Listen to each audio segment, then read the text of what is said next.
কুরআনুল কারীমের শুরুতেই তিনি কত সুন্দরভাবে ঘোষণা করে দেন, আলহামদুলিল্লাহি রাব্বিল আলামিন।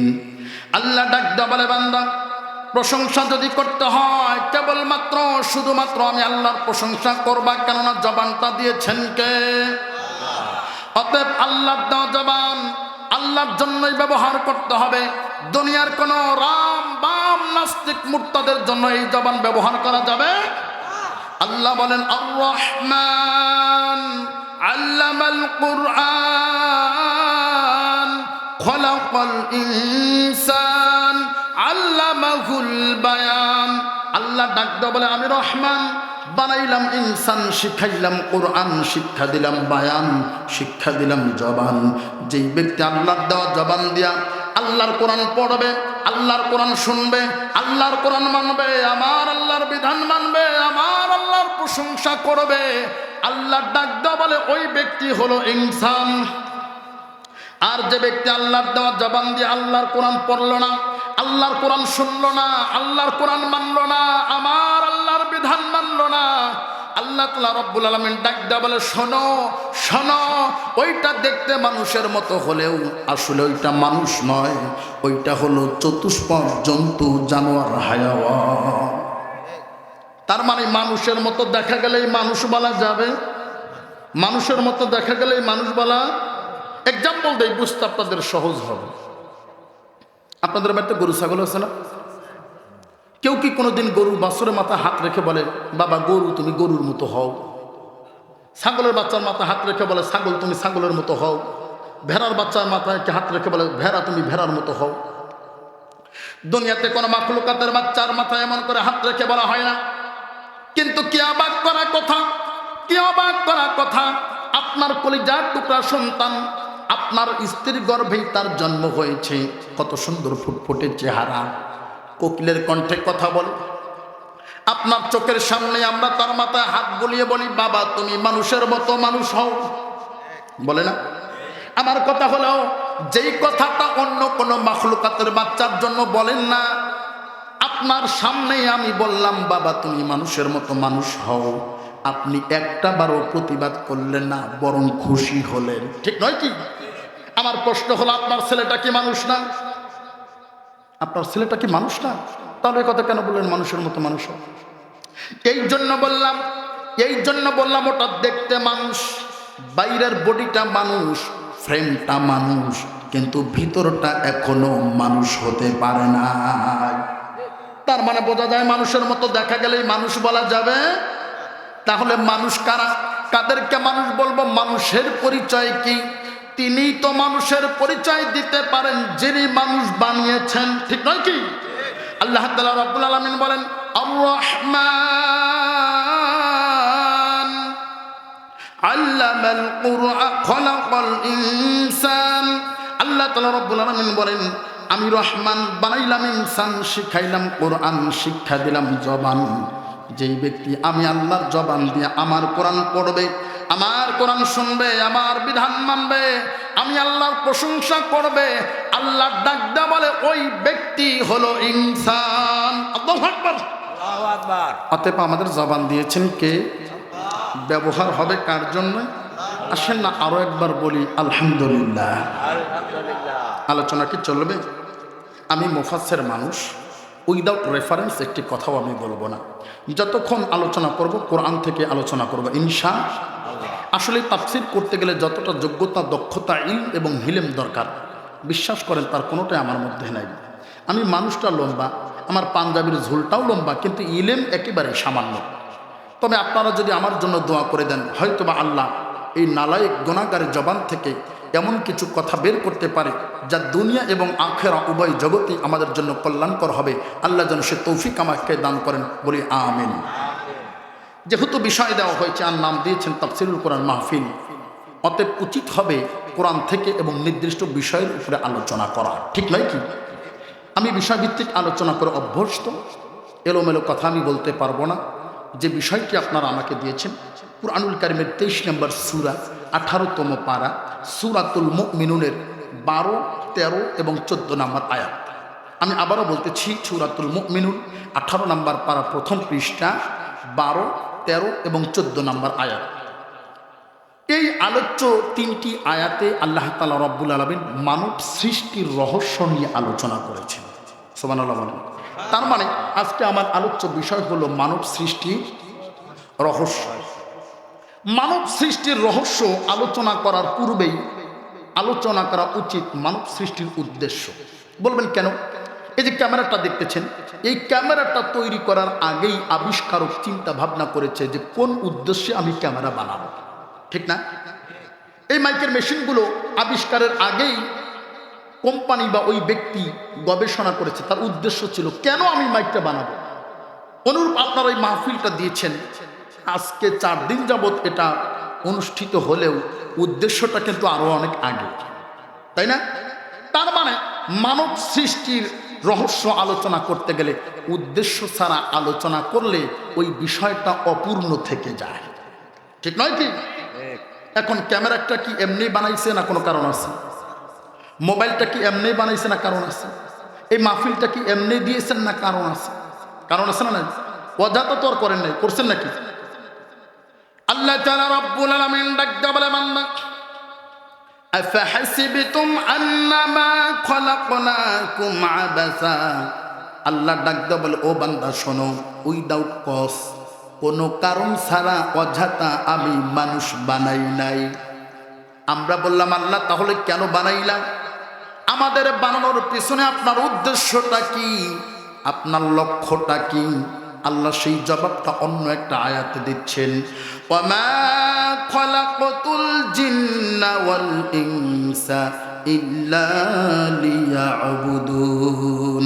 আল্লাহ বলেন, আমি জিন এবং ইনসানকে সৃষ্টি করেছি আমি আল্লাহর গোলামি করার জন্য। বলেন না সুবহানাল্লাহ। আমরা বললাম, আল্লাহ কেন মাত্র তোমারই গোলামি করব? কেন তোমারই বিধান মানতে হবে? তোমার বিধান ছাড়া অন্য কারো বিধান মানা যাবে না। এখন ডাক্তার সাহেব যদি আমাকে বলে আমি যা বলবো তাই করবেন, ওনার এই কথা বলার পেছনেও তো একটা কারণ থাকা দরকার, ঠিক নয় কি? আমরা দেখে আমাকে বলতে পারবে আমি যা বলবো তাই করবেন, এটা কোনো বলতে পারবে? সেই অধিকার ওনার আছে। তাহলে ওই অধিকারটা কখন হবে? যখন অধিকারের ব্যক্তি হয়ে যাবে, ঠিক নয় কি? তাহলে আমরা আল্লাহর গোলামি করব কেন করব? কেন তার দাসত্ব করব? এই জবাবটা কোরআনুল কারীমের 2 নম্বর সূরা সূরাতুল বাকারা 21 নম্বর আয়াতে কারিমা আমার আল্লাহ তাআলা রব্বুল আলামিন বলেন, ইয়া আইয়ুহান নাস উবুদু রাব্বাকুমুল্লাযী খলাকাকুম ওয়াল্লাযীনা মিন ক্বাবলিকুম লাআল্লাকুম তাত্তাকুন। আল্লাহ তাআলা রব্বুল আলামিন ডাকতে বলেন, ইয়া আইয়ুহান নাস উবুদু, ও দুনিয়ার মানুষ তোমরা গোলামি করো, দাসত্ব করো, ইবাদত বন্দেগী করো, আইন মেনে চলো। রব্বাকুম, তোমাদের রবের। কার? আমাদের রবকে। যারা বলেন আমাদের রবকে। আল্লাহ বলেন, যারা দুনিয়াতে আমি আল্লাহকে রব হিসেবে ঘোষণা দিবে, আমি আল্লাহকে রব হিসেবে মেনে নেবে, ইন্নাল্লাযীনা ক্বালু রাব্বুনাল্লাহ, ইন্নাল্লাযীনা ক্বালু রাব্বুনাল্লাহ। আল্লাহ বলেন, যারা বলবে, ঘোষণা করবে, দাবি করবে, প্রকাশ করবে আল্লাহ আমার রব, এই কথা যারা বলবে শুধু বললেই হবে না, সুম্মাস্তাকামু, এই কথার উপরে দৃঢ়তা প্রকাশ করবে, ইস্তিকামাত থাকবে। ইস্তিকামাত শব্দটা কুরআনুল কারীমের 4 জায়গায় এসেছে। এটা আলাদা একটা সাবজেক্ট, আলাদা একটা বিষয়। একেবারে সংক্ষেপে যদি বলতে হয়, জীবন দেব কিন্তু ঈমান দেব না, ঠিক? ইস্তিকামাতের একেবারে সংক্ষেপ ব্যাখ্যা যদি করতে হয়, জীবন দেব কিন্তু ঈমান দেব না। আল্লাহ বলেন, শুধু আমাকে রব হিসেবে মেনে নিলেই হবে না, সুম্মাস্তাকামু, এই কথার উপরে দৃঢ়তা প্রকাশ করতে হবে, ইস্তিকামাত থাকতে হবে। এটা যদি আপনি করতে পারেন, আমার আল্লাহ দুনিয়ার জমিনেই আপনাকে জান্নাতের সুসংবাদ দেবেন। আল্লাহ বলেন, তাতানাজ্জালু আলাইহিমুল মালাইকা, আমি আল্লাহ তাদের কাছে আমার রহমতের ফেরেশতা নাজিল করব। তারা এসে বলবে, আল্লাহ তাখাফু ওয়ালা তাহজানু, তোমার কোনো ভয় নাই, কোনো চিন্তাও নাই। আসলে তাখাফু অর্থও ভয়, তাহজান অর্থও ভয়, ঠিক না? ওলামায়ে কেরাম আছেন, তাখাফু তাহজান আবিধানিক অর্থ এক, কিন্তু ব্যবহারিক অর্থ আলাদা। আবেদনই করতো তাকাবু ভয়, এই ভয়টা হলো দুনিয়ার ভয়, আর তাহাজান এই ভয়টা হলো আখিরাতের ভয়। ফেরেশতারা এসে বলবে আল্লাহ তাখাফু ওয়ালা তাহজানু, তোমার ভয় নাই, দুনিয়া এবং আখিরাত কোন জগতেই তোমার চিন্তা করা লাগবে না। ওয়া আবশিরু বিল জান্নাতিল্লাতী কুনতুম তুআদুন, আল্লাহ তাআলা রব্বুল আলামিন তোমাকে জান্নাতের সুসংবাদ দিয়েছেন। সুবহানাল্লাহ। তাহলে আমাদের রবকে আল্লাহ বলতেছেন ইয়া আইয়ুহান নাসু উবুদু রাব্বাকুম। আলোচনা হচ্ছে উদ্দেশ্য, কি আলোচনা হচ্ছে? মানব সৃষ্টির উদ্দেশ্য। আল্লাহ বলতেছেন ইয়া আইয়ুহান নাসু উবুদু রাব্বাকুম, ও দুনিয়ার মানুষ তোমরা তোমাদের রবের গোলামি করো, রবের দাসত্ব করো। কেন করবা? আল্লাযী খলাকাকুম, এই জন্য করবা তিনি তোমাদের সৃষ্টি করেছেন। এতটুকুই বললেন না, আল্লাহ বলেন আল্লাযীনা মিন ক্বাবলিকুম, তোমাদের ইতিপূর্বে যারাই এসেছে সকলকে সৃষ্টি করেছেন কে? আমাদের সৃষ্টিকর্তাকে। আরো জোরে বলেন কে? চিৎকার করে আমার আল্লাহকে আল্লাহ বলে ডাকেন, আল্লাহ। আমাদের সৃষ্টিকর্তা। প্রমাণ কি? কথা বোঝেন না, প্রমাণ লাগবে না। আল্লাহ আমাদের সৃষ্টি করছে, এটা প্রমাণ তো লাগবেই। প্রমাণ কি? হুজুর আপনারা বলেন তাই আমরাও বলি, নাকি আপনারা বলেন তাই? প্রমাণ আল্লাহর কোরআন। প্রমাণ কি? আল্লাহ কোরআন। কিন্তু বাংলাদেশের রামবান নাস্তিক মুরতাদরা বলবে আমরা তো কোরআনই মানি না। কোরআন থেকে যদি প্রমাণ দেন আল্লাহ আমাদের সৃষ্টিকর্তা, আমরা মানি না। হাদিস থেকে দিলেও আমরা মানি না। তাহলে তোমরা কি মানো? ওরা বলে প্র্যাকটিক্যালি ফিজিক্যালি দেখাতে হবে, প্রমাণ করতে হবে তিনি যে আমাদের স্রষ্টা। এক্সাম্পল দেই বুঝতে সহজ হবে। এই যে ক্যামেরাটা দেখতেছেন প্যানাসোনিক, এটা গায়ে নাম লেখা। ওই যে ওটা ক্যানন কোম্পানির গায়ে নাম লেখা, আমার মোবাইলটা স্যামসাং কোম্পানির গায়ে নাম লেখা, টিস্যুটা ফ্রেশ কোম্পানির গায়ে নাম লেখা। তার মানে প্রত্যেকটা প্রোডাক্টের গায়ে কোম্পানির নাম আছে না নাই? আল্লাহ যে আমাদেরকে বানাইছে কোন জায়গায় আছে? যুক্তি কিন্তু একেবারে ফেলে দেওয়ার মতো না। ওরা তো কোরআন মানেই না, বলছে প্রোডাক্টের গায়ে কোম্পানির নাম লেখা থাকে। তাহলে আমরা যে আল্লাহর কোম্পানির ওই প্রোডাক্ট, ওই কোম্পানির প্রোডাক্ট, আমাদের গায়ে কোন জায়গায় আল্লাহ লেখা আছে? যুক্তিটা কি একেবারে ফেলে দেওয়ার মতো? কথা বলেন। আচ্ছা বলেন, এই এতদিন পর এই যুক্তি দাঁড় করাবে, আল্লাহ কি এটা জানে? জানে না? এজন্য আল্লাহ তাআলা রব্বুল আলামিন আদম আলাইহিস সালামকে সৃষ্টির সময় এই বাংলাদেশের নাস্তিকদের প্রশ্নের জবাবটাও দিয়েছেন। বলেন আল্লাহু আকবার। একটু আমার দিকে তাকান, এটার জবাব দিতে হলে লোক আমার দিকে তাকান। ফিজিক্যালি আমি আপনাদের দেখাচ্ছি। আমার ডান হাতটা খেয়াল করেন, আলিফ লাম লাম লাম, মাঝখানে তাসদিক দিয়ে খাড়া জবর, এর জন্য আল্লাহ মাঝখানের আঙুলটা উঁচু করে দিয়েছেন। হায়ের পেটটা নিচের দিক দিয়ে একটু মোটা, এই জন্য আল্লাহ বৃদ্ধাঙ্গুলি নিচের দিকে ঘুরাইয়া মোটা করে দিয়েছেন।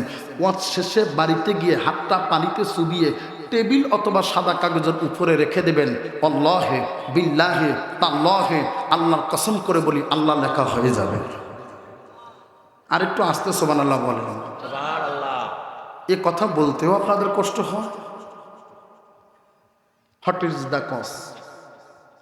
What is the cause? কারণটা কি? আল্লাহ যেন বলতেছে বান্দা উনজুর ইলাল ইয়াদিক, বান্দা তোর হাতের দিকে তাকা, আমি আল্লাহ নামের একটা স্টিকার তোর হাতের মধ্যে রেখে দিয়েছি। আল্লাহু আকবার। এখন বলেন আমরা কোন কোম্পানির?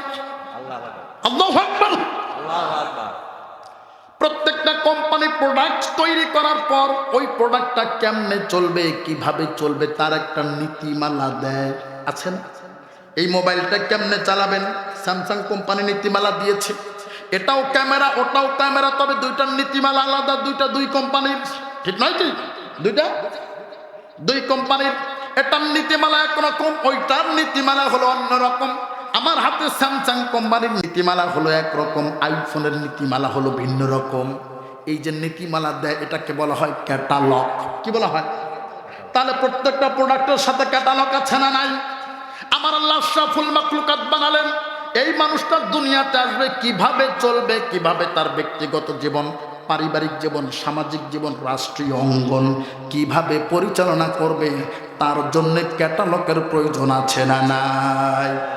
আল্লাহ কি কোনো ক্যাটালগ দিয়েছেন? দিয়েছেন। সেটার নাম কি?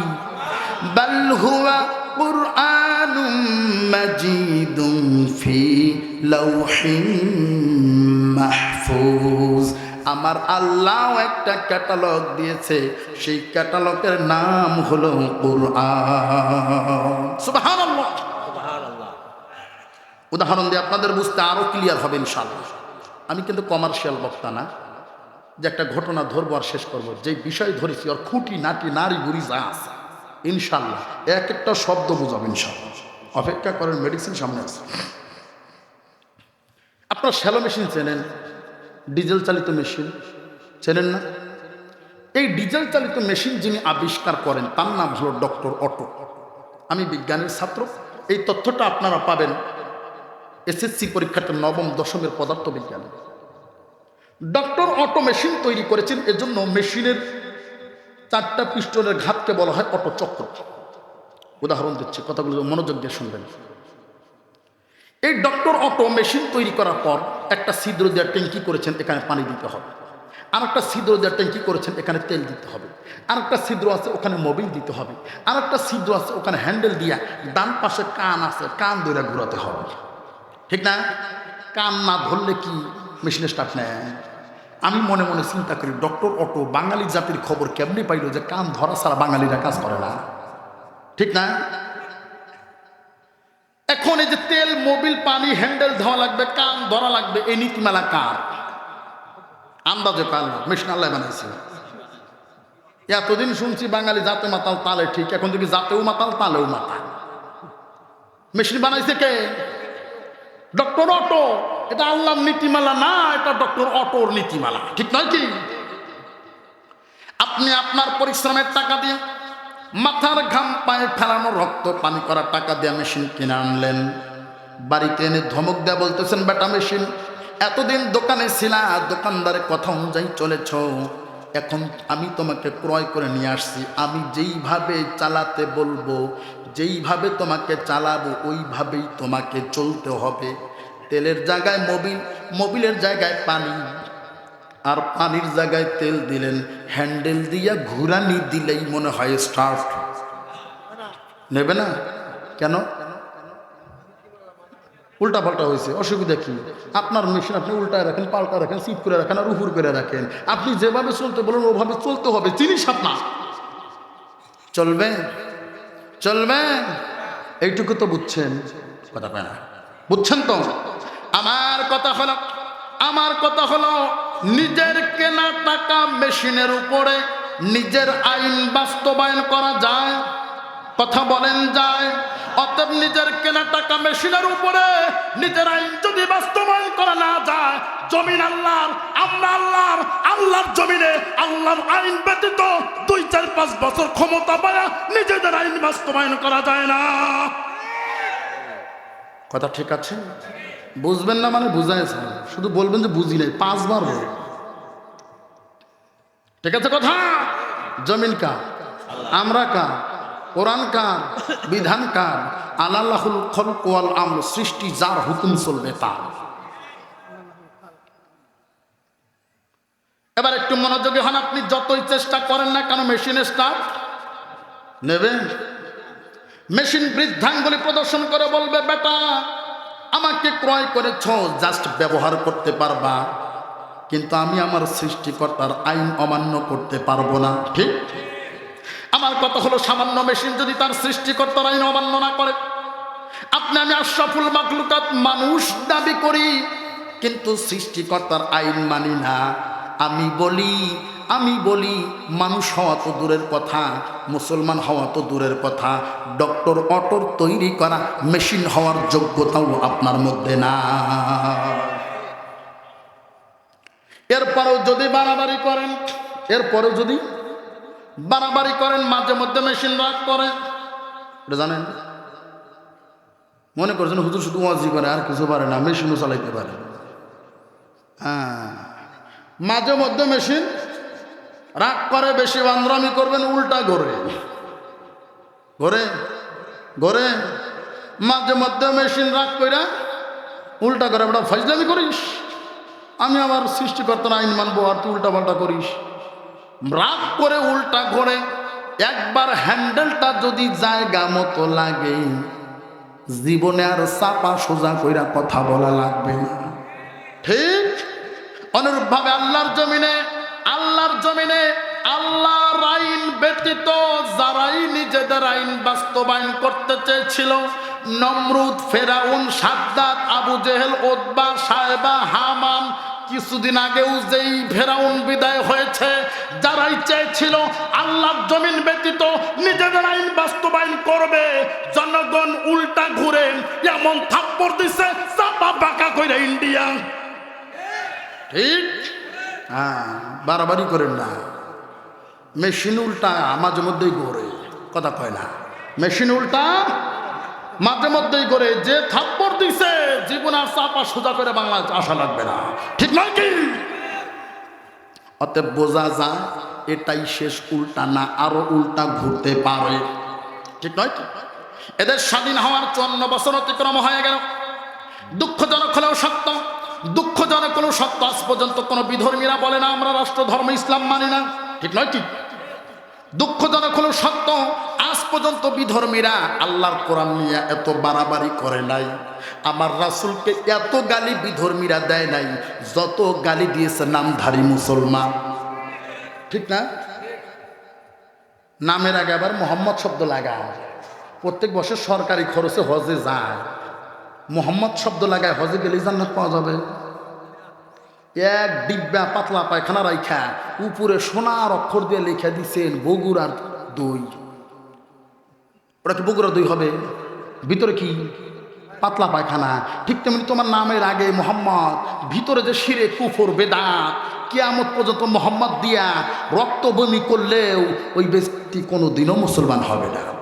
ঠিক নয় কি? আমি মাঝে মধ্যে চিন্তা করি এরা কেন বিরোধিতা করে, এরা কেন কোরআনের বিরোধিতা করে। এদেরকে আবার মসজিদেও দেখা যায়, মাদ্রাসায়ও দেখা যায়, মাহফিলেও পাওয়া যায়। ঠিক নয় কি? আবার মসজিদ থেকে, মাহফিল থেকে, মাদ্রাসা থেকে বের হইয়াই কোরআনের বিরোধিতা করে এমন ব্যক্তি আছে না নাই? কোরআন খুলে অ্যানালাইসিস করে দেখেছে এদের সমস্যা গোড়ায়। সমস্যা কোথায়? গোড়ায়। এক্সাম্পল দিচ্ছি, ছোটবেলায় দেখতাম মাও খালা চাচিরা মুরগির নিচে হাঁসের ডিম দিয়ে বাচ্চা ফুটাইতো, দেখেছেন? এখনো কি দেয়? চিন্তা করেন মানুষ কি পরিমাণ বাটপা, অবলা মুরগির সাথে পাখির সাথেও বাটপারি করে। ঠিক না? কি পরিমাণ আমরা বাটপার, ধোকাবাজ। বেচারা মুরগি তো আর বোঝে না যেটা আমার ডিম না অন্য কারো ডিম। গরম করে করে তা দিয়ে দিয়ে ওখান থেকে বাচ্চা ফুটায়, বাচ্চাগুলো বের হয়ে মনে করে এটাই আমার মা, মুরগি মনে করে ওটাই আমার বাচ্চা। মুরগিগুলোকে নিয়ে, মুরগি বাচ্চাগুলোকে নিয়ে ঘুরে বেড়ায়, নিজে খায় না, বাচ্চাদেরকে খাওয়ায়। ঠিক না? হঠাৎ করে একদিন আকাশে গ্রুম গ্রুম আওয়াজ হচ্ছে, টিপ টিপ করে বৃষ্টি পড়তেছে। এবার বলেন মুরগি কি আরো থাকে? হ্যাঁ, এক লাফ দিয়ে বারান্দায় পাখা দুটো উঁচু করে বলতেছে, আমার কলিজার টুকরা সন্তানেরা, আমার ময়নারা, এই তো বৃষ্টি পড়তেছে, তোমাদের গায়ে বৃষ্টির ফোঁটা পড়লে ঠান্ডা হবে, জ্বর হবে, আমি মা তোমাদের ট্রিটমেন্ট করতে পারবো না, অতএব তোমরা আর দেরি করো না, তাড়াতাড়ি আমার কাছে আসো, আমি তোমাদের জন্য এয়ার কন্ডিশনের ব্যবস্থা করেছি। এখানে কি সুবহানাল্লাহ বলা যায়? আচ্ছা বলেন তো দেখি, মুরগি যতই কারিয়ানা সুরে ডাকুক আর চরমনায় সুরে ডাকুক, হাঁসের বাচ্চা কারো কথা শোনে? বৃষ্টি যত পরে ওরা তত নাচানাচি করে। ঠিক না? বৃষ্টি যত পরে তত নাচানাচি করে। মুরগি চিন্তা করে সর্বনাশ, ওদের বাপদাদা 14 গোষ্ঠীর কেউ তো এরকম ছিল না, পুরা মুরগির জাতে কেউ কোনোদিন পানিতে যায় নাই, আর কেমন কুলাঙ্গার জন্ম দিলে আমরা পানিতে নাচানাচি করতেছি। পাশে বাড়ি মুরগিকে ডাক দেয়, বলে বুবু সব শেষ হয়ে গেছে। কি হয়েছে? বা কি বলবো, দুঃখের কথা, ওদের বাপদাদা 14 গোষ্ঠী কোনোদিন পানিতে যায় না, মুরগি জাতের মধ্যে কেউ পানিতে যায় না, আর আমার পেটের সন্তান হয়ে কেমনি পানিতে লাফায়? পাশে বাড়ি মুরগি বলে কোথাও না কোথাও সমস্যা আছে, আমাকে একটু দেখতে দে, অ্যানালাইসিস করতে দে। পাশে বাড়ি মুরগি তীক্ষ্ণ দৃষ্টি দেখে দিয়ে অ্যানালাইসিস করে রিপোর্ট পেশ করলো, বুবু কিয়ামত পর্যন্ত ডাকলেও ওরা আপনার ডাকে সাড়া দেবে না, কেননা ওরা আপনার বাচ্চাই না, ওরা হলো হাঁসের বাচ্চা। ঠিক কথা বলেন? ঠিক। অনুরূপভাবে যারা কোরআনের বিরোধিতা করে, কোরআনের আইনের বিরোধিতা করে, তাফসীর মাহফিলের বিরোধিতা করে, ইসলামের বিরোধিতা করে, আল্লাহর কসম করে বললাম, মানুষের গর্ভে জন্ম নিলেও একটাও মানুষের বাচ্চা না, সবগুলোই জানোয়ারের বাচ্চা, সবগুলোই জানোয়ারের বাচ্চা, সবগুলোই জানোয়ারের বাচ্চা। দলিল লাগবে? হুজুর গালি দিলেন যে, গালি তো আমি দিই না, আল্লাহ দিয়েছি। 9 নম্বর পারা 13 নম্বর পৃষ্ঠা প্রথম আয়াত শেষাংশে আল্লাহ বলেন উলাইকা কাল আনআম। আল্লাহ বললেন ওরা হলো চতুষ্পদ জন্তু, জানোয়ার। কে বলেছে? ওরা কারা? জানোয়ার। এতটুকু বলেই ক্ষান্ত হন নাই। এরপরে তিনি বললেন, এরপরে আমার আল্লাহ বললেন বালহুম আদল, জানোয়ারের চাইতেও নিকৃষ্ট। নাউজুবিল্লাহ বলেন। এদেশের হিন্দুরা, বৌদ্ধরা, খ্রিস্টানরা তারা যদি বিরোধিতা করতো, বিশ্বাস করেন আমরা কষ্ট পাইতাম না, ঠিক না? তারা বিরোধিতা তো করেই না। বরং এদেশের একজন শিল্পী আছে, তিনি ইসলাম নিয়ে বহু সঙ্গীত লিখেছে। বিশ্বাস করেন এই হিন্দু শিল্পী, বিধর্মী এই শিল্পীর জন্য আমি বহু দোয়া করেছি, আল্লাহ যেন তার কপালে হেদায়েত নসিব করে। নাম তার নকুল কুমার বিশ্বাস, শুনেছেন? তিনি অনেকগুলো সঙ্গীত লিখেছেন ইসলাম নিয়ে। তার মধ্যে একটা সঙ্গীত শুনে আমি হতবাক হয়ে গেছি, কি মেধা আল্লাহ তাকে দিয়েছে। তিনি একটি বর্ণ নিয়ে সঙ্গীত লিখেছেন। বাংলা স্বরবর্ণ কয়টি জানেন না? বাংলা স্বরবর্ণ 11টি, ব্যঞ্জন বর্ণ 39টি, টোটাল 50। এই 50টা বর্ণের মধ্যে একটা বর্ণ হলো ম। একটা বর্ণ কি? এই হিন্দু শিল্পী বলতেছে আমি এই ম বর্ণকে খুব বেশি ভালোবাসি। ম বর্ণকে কেন ভালোবাসেন? কারণ আছে না নাই? তিনি সেই কারণটা গানে গানে বলতেছে। আমি কি বলবো? বর্ণ আছে রাশি রাশি, ম বর্ণকে ভালোবাসি, মজে আমার প্রাণেরই সম্পদ, মজে আমার প্রাণেরই সম্পদ, কারণ মতে মাওলা মতে মুহাম্মদ। বর্ণ আছে রাশি রাশি, ম বর্ণকে ভালোবাসি, মজে আমার প্রাণেরই সম্পদ, মতে মাওলা মতে মুহাম্মদ। কথা বলেন ঠিক কিনা?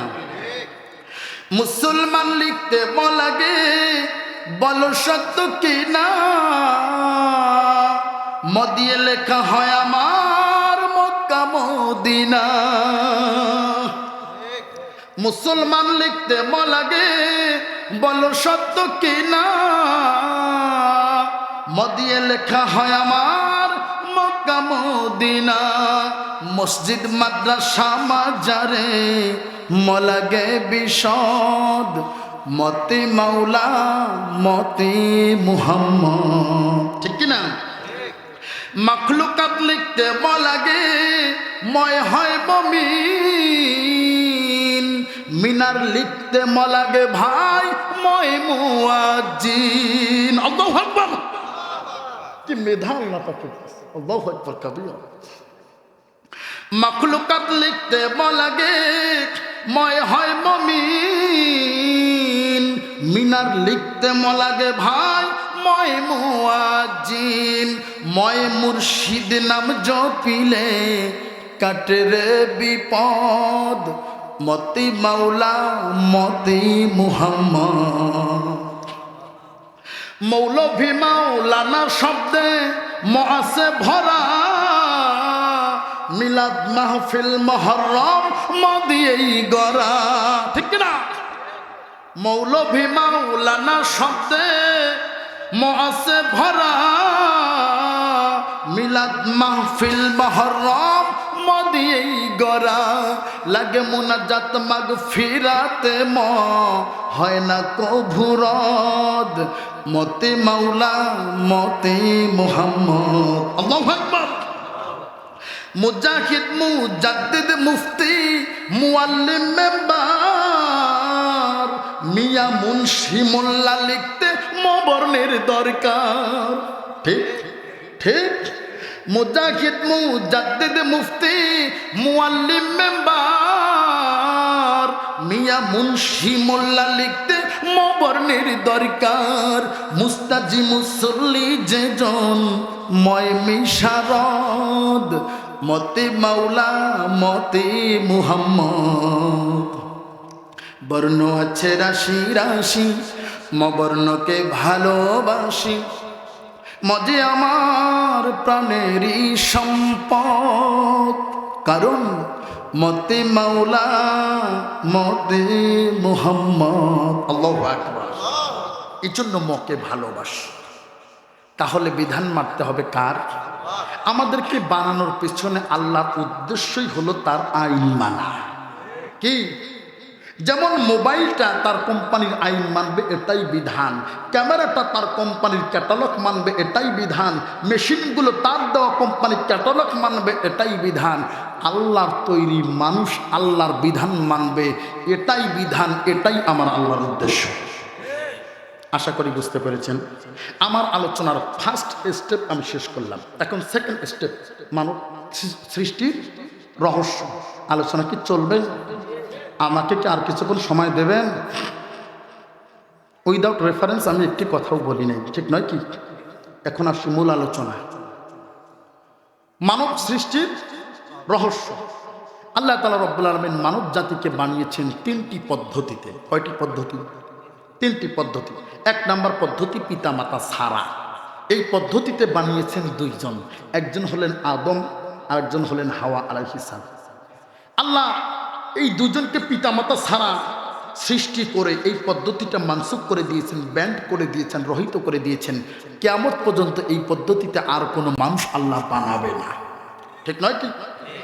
দুই নাম্বার পদ্ধতি পিতা ছাড়া। এই পদ্ধতিতে আমার আল্লাহ বানিয়েছেন একজন, তিনি কে? হযরত ঈসা আলাইহিস সালাম।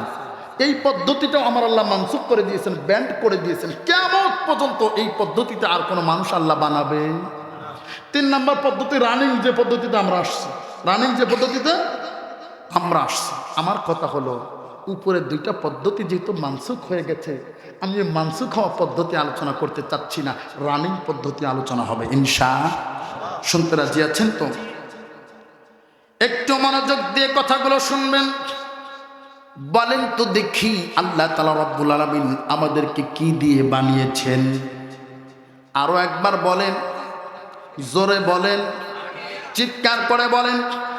যেই কথাটা আমি তিনবার বলাবো মনে করবেন কোথাও না কোথাও ভেজাল আছে। আল্লাহ আমাদের ডাইরেক্ট মাটি দিয়া বানান নাই, ডাইরেক্ট মাটি দিয়া বানিয়েছেন একজনকে, তিনি হলেন হযরতে আদম আলাইহিস সালাম। আদম ব্যতীত অন্য কোনো মানুষ তো দূরের কথা, হাওয়া আলাইহিস সালাম কেউ ডাইরেক্ট মাটি দিয়া বানায় না।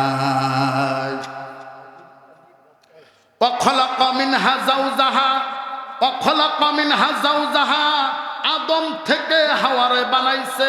আদমের বডি যেভাবে ডাইরেক্ট মাটি দিয়া স্ট্রাকচার করে বানানো হয়েছে, এই স্ট্রাকচার হাওয়ার জন্য বানায় নাই। কিয়ামত পর্যন্ত কোনো মানুষকে ডাইরেক্ট মাটি দিয়া আল্লাহ বানাবে না, ঠিক নয় কি? বলবেন হুজুর তাহলে কি কথাটি ভুল? আমি কিন্তু এখনো ভুল বলি নাই, ব্যাখ্যা দিচ্ছি। আমি শুধু ব্যাখ্যাটা ক্লিয়ার করে দিচ্ছি, ভুল বলতেছি না। তাহলে হাওয়াকে বানাইছে কি দিয়া? কথা বলে না। আদমের বাম পাজর হাড় দিয়ে। আদমের, আপনারা তো কথা বলেন না, এখনকার পোলাপান যে কি চালাক। আমার নবম শ্রেণীর ছাত্রীরা বলতেছে হুজুর স্বামীর বাম পাজর হাড় থেকে যদি স্ত্রীকে বানানো হয়, কোনো কোনো মেয়ের 4-5টা বিয়ে হয়, ওরে কোনটার হাত থেকে বানাইছে? চিন্তা করা যায়। মাস্টার্স পর্যন্ত পড়লাম, এই চিন্তা কোনোদিন মাথায় আসে নাই। নবম শ্রেণীর ছাত্রছাত্রী বলে হুজুর এক একটা মেয়ের যে 4-5টা করে বিয়ে হয়, ওরে কোন স্বামীর হাত থেকে বানাইছে? হাসি আসলেও কথাটা কিন্তু ফেলে দেওয়ার মতো না, ঠিক? যুক্তি আছে না নাই? এই জবাবটা আমি পরে দেব, পরে এই জবাবটা আছে, আপাতত থাকো। আল্লাহ তাআলা রব্বুল আলামিন মানুষকে মাটি দিয়ে বানিয়েছেন। ব্যাখ্যা তিনটা। কয়টা ব্যাখ্যা? তিনটা। এক নাম্বার ব্যাখ্যা, আদম মাটি, আসল মাটি, তাই আমরাও মাটি, ঠিক? দুই নাম্বার ব্যাখ্যা, এবার শুরু হলো আয়াত। দুই নাম্বার ব্যাখ্যা, আয়াত শুরু। ওয়ালাকাদ খলাকনাল ইনসানা মিন সুলালাতিন মিন তিন। আল্লাহ বলেন আমি মানুষকে বানিয়েছি মাটির নির্যাস থেকে। মাটি, জমিনে তোমরা যা কিছু দেখতে পারো না কেন, 32 রকমের গোশত আল্লাহ আমাদের জন্য হালাল করে দিয়েছেন। 350 প্রজাতির মাছ আল্লাহ তাআলা রব্বুল আলামিন আমাদের জন্য হালাল করে দিয়েছেন। কত শাকসবজি, তরুলতা, যা কিছু তোমরা দেখতে পারো সব কিছু আমাদের জন্য বানিয়েছেন কে? হুয়াল্লাযী খলাকালাকুম মা ফিল আরদি জামিআ, হুয়াল্লাযী খলাকালাকুম মা ফিল আরদি জামিআ। আল্লাহ বলেন দুনিয়ার জমিনে যা কিছু তোমরা দেখতে পারো সব কিছু আমি আল্লাহ বানিয়েছি তোমাদের জন্য। এগুলো যখন আমরা ভক্ষণ করি, আমাদের পেটে যখন যায়, ওই জায়গায় অটো মেশিন সেট করে দিয়েছেন কে? সেখানে সার্কুলেশন হয়, এই খাবারগুলো থেকেই প্রস্রাব তৈরি হয়, ওটার জন্য আলাদা চেম্বার। পায়খানা তৈরি হয়, ওটার জন্য আলাদা চেম্বার। ব্লাড তৈরি হয়, রক্ত তৈরি হয়, ওটার জন্য আলাদা চেম্বার। প্রোটিন তৈরি হয়, ওটার আলাদা চেম্বার। ক্যালসিয়াম তৈরি হয়, ওটার জন্য আলাদা চেম্বার। আল্লাহ তাআলা রব্বুল আলামিন এই খাবার থেকেই পুরুষের শরীরের নুতফা তৈরি করেন, বীর্য তৈরি করেন, এটার জন্য আলাদা চেম্বার। আল্লাহু আকবার। পরে আল্লাহ তাআলা রব্বুল আলামিন বলেন সুম্মা জাআলনাহু নুতফাতান ফি করারিম মাকিন। আল্লাহ বলেন অতঃপর আমি ওই নির্যাস, মাটির নির্যাস থেকে যা তোমাদের পেটে যায়, সেখান থেকে আমি আল্লাহ নুতফা তৈরি করি। এমনকি ওইটা সংরক্ষিত একটা সুরক্ষিত জায়গা আমি আল্লাহ তাআলা রব্বুল আলামিন রেখে দেন। এই জায়গায় আগেই আমি বলে নেই, কিছু গোপন লজ্জাজনক কিছু কথা আজকে বলবো, অত্যন্ত সেন্সিটিভ সাইন্টিফিক কিছু কথা বলবো, মনোযোগী হবেন। হয়তোবা পর্দার অন্তরালে মা বোন একসাথে, মা এবং মেয়ে একসাথে আছে, এই জায়গায় বাবা ছেলে হয়তোবা একসাথে আছে, ছাত্র শিক্ষক তো আছেই, তবুও কিছু গোপন এবং লজ্জার কথা বলবো। লজ্জা করে করেই আমরা কথাগুলো বলি না, এই জন্য সাধারণ মানুষ জানতেও পারে না। ঠিক আগে আমি ক্ষমা চেয়ে নিচ্ছি, আমার মা বোনেরা ক্ষমা সুন্দর দৃষ্টিতে দেখবেন। স্বামী স্ত্রী মিলিত হলে সব সময় কিন্তু সন্তান হয় না। সন্তান হওয়ার জন্য নির্দিষ্ট কিছু সময় রয়েছে। আমার মা বোনেরা এই সময়টা ভালো করে জানে, তাদেরকে জানিয়ে দেওয়া হয়। 2 পিরিয়ডের মধ্যবর্তী সময়টা হলো সবচাইতে উপযুক্ত সময়। ওই সময় মায়ের গর্ভের ভিতরে একটা ডিম্ব তৈরি হয়। স্বামী যখন স্ত্রীকে সিগন্যাল দেয়, আকর্ষণ করে, ওই ডিম্ব থেকে একটা নালা তৈরি হয়। নালাটা জরায়ুর মুখ পর্যন্ত এসে খুলে দেয়। স্বামীর দেহ থেকে স্বামী স্ত্রী যখন মিলিত হয়, আল্লাহ তাআলা রাব্বুল আলামিন বলেন খুলিকা মিন মাইন দাফিক ইয়াখরুজু মিন বাইনিস সুলবি ওয়াত তারাইব। আল্লাহ তাআলা রাব্বুল আলামিন বলেন পুরুষের বাদরের হাড় এবং মেরুদণ্ডের হাড় মধ্যবর্তী জায়গায় সুরক্ষিত রাখা হয়। এটা যখন তাদের দেহ থেকে আউট হয়ে যায়, ক্ষিপ্র গতিতে বের হয়। বর্তমান চিকিৎসা বিজ্ঞানীরা বলেন পুরুষের দেহ থেকে স্পার্মটা যেই গতিতে বের হয়, এই গতির পরিমাণ হলো ঘন্টায় 120 মাইল।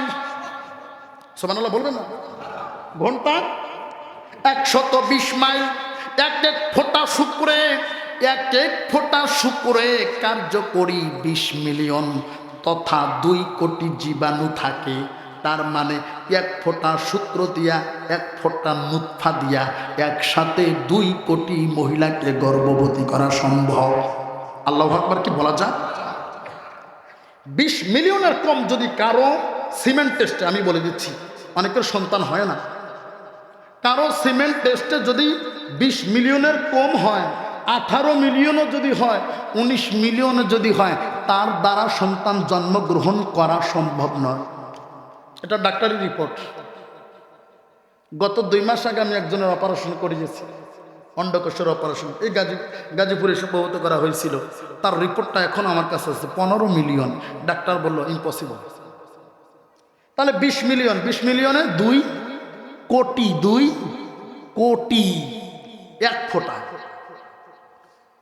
বলবেন হুজুর এটা এমন করে বললেন কেন? এই জন্য বললাম, হারাম পথে, হারাম পথে, হারাম কাজে, অন্যায় ভাবে 1 ফোঁটা শুক্র যদি তুমি নষ্ট করো, ওই 2 কোটি জীবাণু কাল কিয়ামতের দিবসে আল্লাহর দরবার তোমার বিরুদ্ধে হত্যা মামলা দায়ের করবে। এজন্য সাবধান, সাবধান, হারাম পথে ব্যয় করা যাবে না। যখন স্বামীর দেহ থেকে স্পার্মটা বের হয়ে যায়, 3D ভিডিওগুলো দেখবেন, এখন সবই দেখা যায়, ক্ষিপ্র গতিতে দৌড়াতে থাকে। ওই যে মায়ের ডিম্ব থেকে একটা নালা তৈরি হয়ে জরায়ের মুখ পর্যন্ত এসে খুলে দিয়েছে। একসাথে যদি একটা শুক্রকীট প্রবেশ করার সাথে সাথেই ওই যারা নালার মুখটা বন্ধ হয়ে যায়। একসাথে যদি একটা প্রবেশ করে একটা সন্তান হয়, যদি দুইটা প্রবেশ করে দুইটা সন্তান হয়। আমি আপনাদের বোঝার জন্য আরো সহজ করে বলতেছি। যখন আকাশে বিদ্যুৎ ঘনঘটা শুরু হয়, মুহূর্তের মধ্যে সমুদ্রের অতল গভীর থেকে ঝিনুকগুলো মুহূর্তের মধ্যে উপরে উঠে আসে। তারা তাদের মুখগুলো খুলে দেয়। একসাথে একটা বৃষ্টির ফোঁটা পড়তে দেরি মুখটা বন্ধ, জানে না? একসাথে একটা বৃষ্টির ফোঁটা পড়লে মুখটা ন্যানো সেকেন্ডের মধ্যে বন্ধ হয়ে যায়। দুইটা পড়লে দুই সাথে সাথেই বন্ধ হয়। একসাথে যদি একটা বৃষ্টির ফোঁটা পড়ে একটা মুক্তা হয়, দুইটা পড়লে দুইটা হয়, পাঁচটা পড়লে পাঁচটা হয়। এতটুকু তো বুঝছেন? অনুরূপভাবে ওই নালার মুখটা ওখানে একটা প্রবেশ করার পরে বন্ধ হয়, যদি দুইটা প্রবেশ করে দুইটা। কি অবাক করা, এখন পর্যন্ত সারা বিশ্বে ইউরোপের একজন মহিলা একসাথে 10টা সন্তানের জন্ম দিয়েছে। সুবহানাল্লাহ, বাড়ি যায় বলেন। আপনাদের এটা বলতেও কষ্ট হয়। আমার বাংলাদেশেও একেবারে কম না। কুমিল্লার এক হাফেজ সাহেবের স্ত্রী একসাথে 3টা ছেলে একটা মেয়ে। আল্লাহু আকবার। আমাদের রংপুর গাইবান্ধা জেলার সুন্দরগঞ্জ উপজেলার এক মহিলা একসাথে 6টা সন্তানের জন্ম দিয়েছে, 4টা ছেলে 2টা মেয়ে। আল্লাহু আকবার। কি অবাক করা, কারো একটাও সন্তান নাই। একটা সন্তানের জন্য কত দৌড়াদৌড়ি করে, কত ডাক্তারের কাছে যায়, দেশে যায় বিদেশে যায়, কোটি কোটি টাকা খরচ করে, আল্লাহ তার সন্তান দেয় না। আর এক ব্যক্তি চায় না তার একসাথে 10টা যিনি দিতে পারেন তিনি কে? এই জায়গায় একটা গোপন এবং অত্যন্ত সূক্ষ্ম কথা বলবো। আমরা ছোটবেলা থেকেই শুনে আসতেছি, আমাদের হুজুররা এখনো বলে আমার আল্লাহ আমাদেরকে বানাইছে 1 ফোঁটা নাপাক পানি দিয়া। কথাটাকে ঠিক? আরো জোরে বলেন, আরেকবার বলেন। কয়বার হয়েছে? তার মানে ভেজাল আছে। তার মানে কি আছে? ভেজাল আছে। নুতফা মানে নাপাক, এটা পাইছেন কই? নুতফা অর্থ নাপাক কোন লুগাতের কিতাবে আছে? আমি গরিব মানুষ, কিতাবাদি কিনতে পারিনি, তবু প্রায় 8.5 লাখ টাকার কিতাব আমার ঘরে আছে। আমি যে প্রতিষ্ঠানে ছিলাম প্রায় কোটি টাকার কিতাব আছে। একেবারেই ঘোড়ার ঘাস খেটে এখানে আসিনি। আমি প্রফেশনাল, এটা পেশাদার বক্তা না। আল্লাহ যতদিন জীবিত রাখে কোরআন থেকে কথা বলবো। যেদিন আল্লাহ জবান বন্ধ করে দিবে অথবা আমাকে নিয়ে যাবে, বাকি সারা জীবনটা যেন আল্লাহর রাস্তায় কুরবানি করতে পারে, আল্লাহ কবুল করেন বলে আমি। যেটা বলতেছিলাম, নুতফা মানে নাপাক, এই তথ্যটা আপনারা কোন কিতাবে পেয়েছেন? যদি কেউ পেয়ে থাকেন আমাকে দেখাবেন। আমি চ্যালেঞ্জ করে বলতে পারি, আসমানের নিচে জমিনের উপরে কোন নির্ভরযোগ্য লুগাতের কিতাবে নুতফা তো নাপাক এটা দেখাতে পারবেন না। তাহলে নাপাক বলেন কেন? আমার আল্লাহ নুতফা শব্দ উল্লেখ করেছেন। নুতফার 11টা অর্থ এসেছে লুগাতের কিতাবে, আমি পেয়েছি। কয়টা? 11টা অর্থ। তরল পানি, মিশ্র পানি, যৌগ পানি, ঘোলা পানি, এরকম একটা না দুইটা না, 11টা অর্থ আমি পেয়েছি। তার মধ্যে নাপাক শব্দটা নাই। নাপাক শব্দটা বলবেন হুজুর তাহলে কি নুতফা নাপাক নয়? আমি কিন্তু এখন ব্যাখ্যা বলতেছি। তাহলে কি নাপাক নয়? মনোযোগ দিয়ে শুনবেন। আগেই বলছি লজ্জাজনক কিছু কথা বলবো। এক্সাম্পল দিচ্ছি হুজুর, আপনাদের উদাহরণ দিই, এক্সাম্পল দেবো, মানুষকে বুঝাবো। এখন বলেন, ওনার পেটে প্রস্রাব পায়খানা আছে, নুতফা আছে, উনি নাই। এখন বলেন উনি পাক না নাপাক? কেন? প্রস্রাব পায়খানা নুতফা নিয়ে উনি পাক হয় কেন? শুধু কি উনি পাক, নাকি ওনার পেটে থাকা প্রস্রাব পায়খানা ওগুলো পাক? সবই পাক, ঠিক? সবই ঠিক। 1 ফোঁটা বাইরে আসলে না, 1 ফোঁটা। মনোযোগ দিয়ে শুনবেন। অনুরূপভাবে স্বামী স্ত্রী যখন মিলিত হয়, স্বামীর দেহ থেকে যখন স্পার্মটা ক্ষিপ্র গতিতে বের হয়, যেই নুতফাটা, যেই শুক্রকীটটা স্ত্রীর ডিম্বের ওই নালার ভিতরে প্রবেশ করে, সাথে সাথে বন্ধ হয়ে যায়। যেইটা ভিতর থেকে ভিতরে যায় এইটা হলো পাক। ওইটা বন্ধ হওয়ার পর 1 ফোঁটাও আর ভিতরে থাকে না, বাইরে বের হয়ে যায়, এইটা হলো নাপাক। বুঝতে পারছেন কথা? ঠিক আছে। যেটা ভিতর থেকে ভিতরে যায় এটা কি? পাক। দরজা বন্ধ হওয়ার পর এক ফোঁটাও ভিতরে থাকে না, যেটা বের হয়ে যায় এটা হলো নাপাক। এখন বলেন মানুষ পাক দিয়ে তৈরি না নাপাক দিয়ে? জোরে বলেন, চিৎকার করে বলেন। এবার আসেন মূল আলোচনায় প্রবেশ করতেছি। কষ্ট হচ্ছে আপনাদের নাকি কোনো ঘটনা বলবো? নাম দিয়েছেন তাফসির মাহফিল, তাফসিরই করব ইনশাআল্লাহ। শুক্রটা ভেতরে যাওয়ার পর এক মুহূর্তের জন্য ওই শুক্রটা স্থির থাকে না। যেই শুক্রটা নড়াচড়া করতে পারে না ওইটা ওখান থেকেই নষ্ট হয়ে যায়। শুক্রটা ভিতরে যাওয়ার পর ক্ষিপ্র গতিতে দৌড়াদৌড়ি করে, ছোটাছুটি করে। একদিন নয়, 2 দিন নয়, একদিন নয়, 2 দিন নয়। আমার রাসূল সাল্লাল্লাহু আলাইহি ওয়াসাল্লাম বলেন, ফি বাতনি উম্মিহি 40 ইয়াওমা, ফি বাতনি উম্মিহি 40 ইয়াওমা।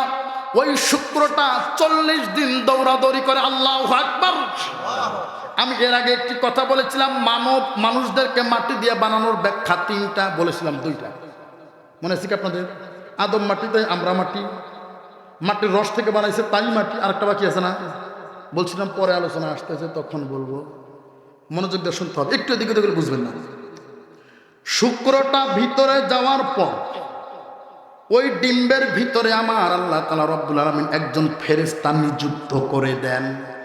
ওই ফেরেশতার নামও আমার জানা আছে। একটা কি নিযুক্ত করেন? ফেরেশতা নিযুক্ত করেন। শুক্রটা যেই দিন ভিতরে যায় ওই দিন ওই ফেরেশতা ওই শুক্রটা মানুষ আকারে বের হয়ে আবার যখন ইন্তেকাল করবে, যেই জায়গায় দাফন করবে, এটা তিরমিজি শরীফে এসেছে, ওই জায়গার 1 সিমটি মাটি নিয়ে মায়ের ডিম্বের ভিতরে রেখে দেয়। আল্লাহু আকবার। এজন্য মারা যায় চট্টগ্রাম, দাফন হয় কুড়িগ্রাম, মারা যায় বাংলায়, দাফন হয় মদিনায়। কথা বলেন ঠিক কিনা? তোমার শুক্র যেই দিন মায়ের গর্ভে প্রবেশ করেছে ওই দিনই তোমার জন্য দাফন যেই জায়গায় হবে ওই জায়গাটা আমার আল্লাহ নির্ধারণ করে রেখে দিয়েছেন। এটা হলো 3 নাম্বার ব্যাখ্যা। এটা হলো কি? এবার শুক্রটা দৌড়াদৌড়ি করে কয়দিন? 40 দিন দৌড়াদৌড়ি করে। দৌড়াদৌড়ি করার পর যেই জায়গায় ক্রস ম্যাচ করে ওই জায়গায় শুক্রটা লেগে যায়। উদাহরণ দিলে বুঝতে পারবেন। মনে করেন হুজুরেরও রক্ত, হুজুর মনে বিপদে বসে আমার পাশে বসে, ডান পাশে, তো হুজুরেরও এ পজিটিভ, আমারও এ পজিটিভ। আমি ডিরেক্টলি ওনাকে রক্ত দিতে পারবো না, তাহলে ওনাকে বাঁচানো কঠিন হবে। আমার এই পজিটিভ রক্ত, ওনার এই পজিটিভ রক্ত, প্রথমে সেটাকে নিয়ে ক্রস ম্যাচ করতে হবে। ঠিক আছে? এটা জানেন তো? তারপরে ব্লাডটা ওনাকে দিতে হবে।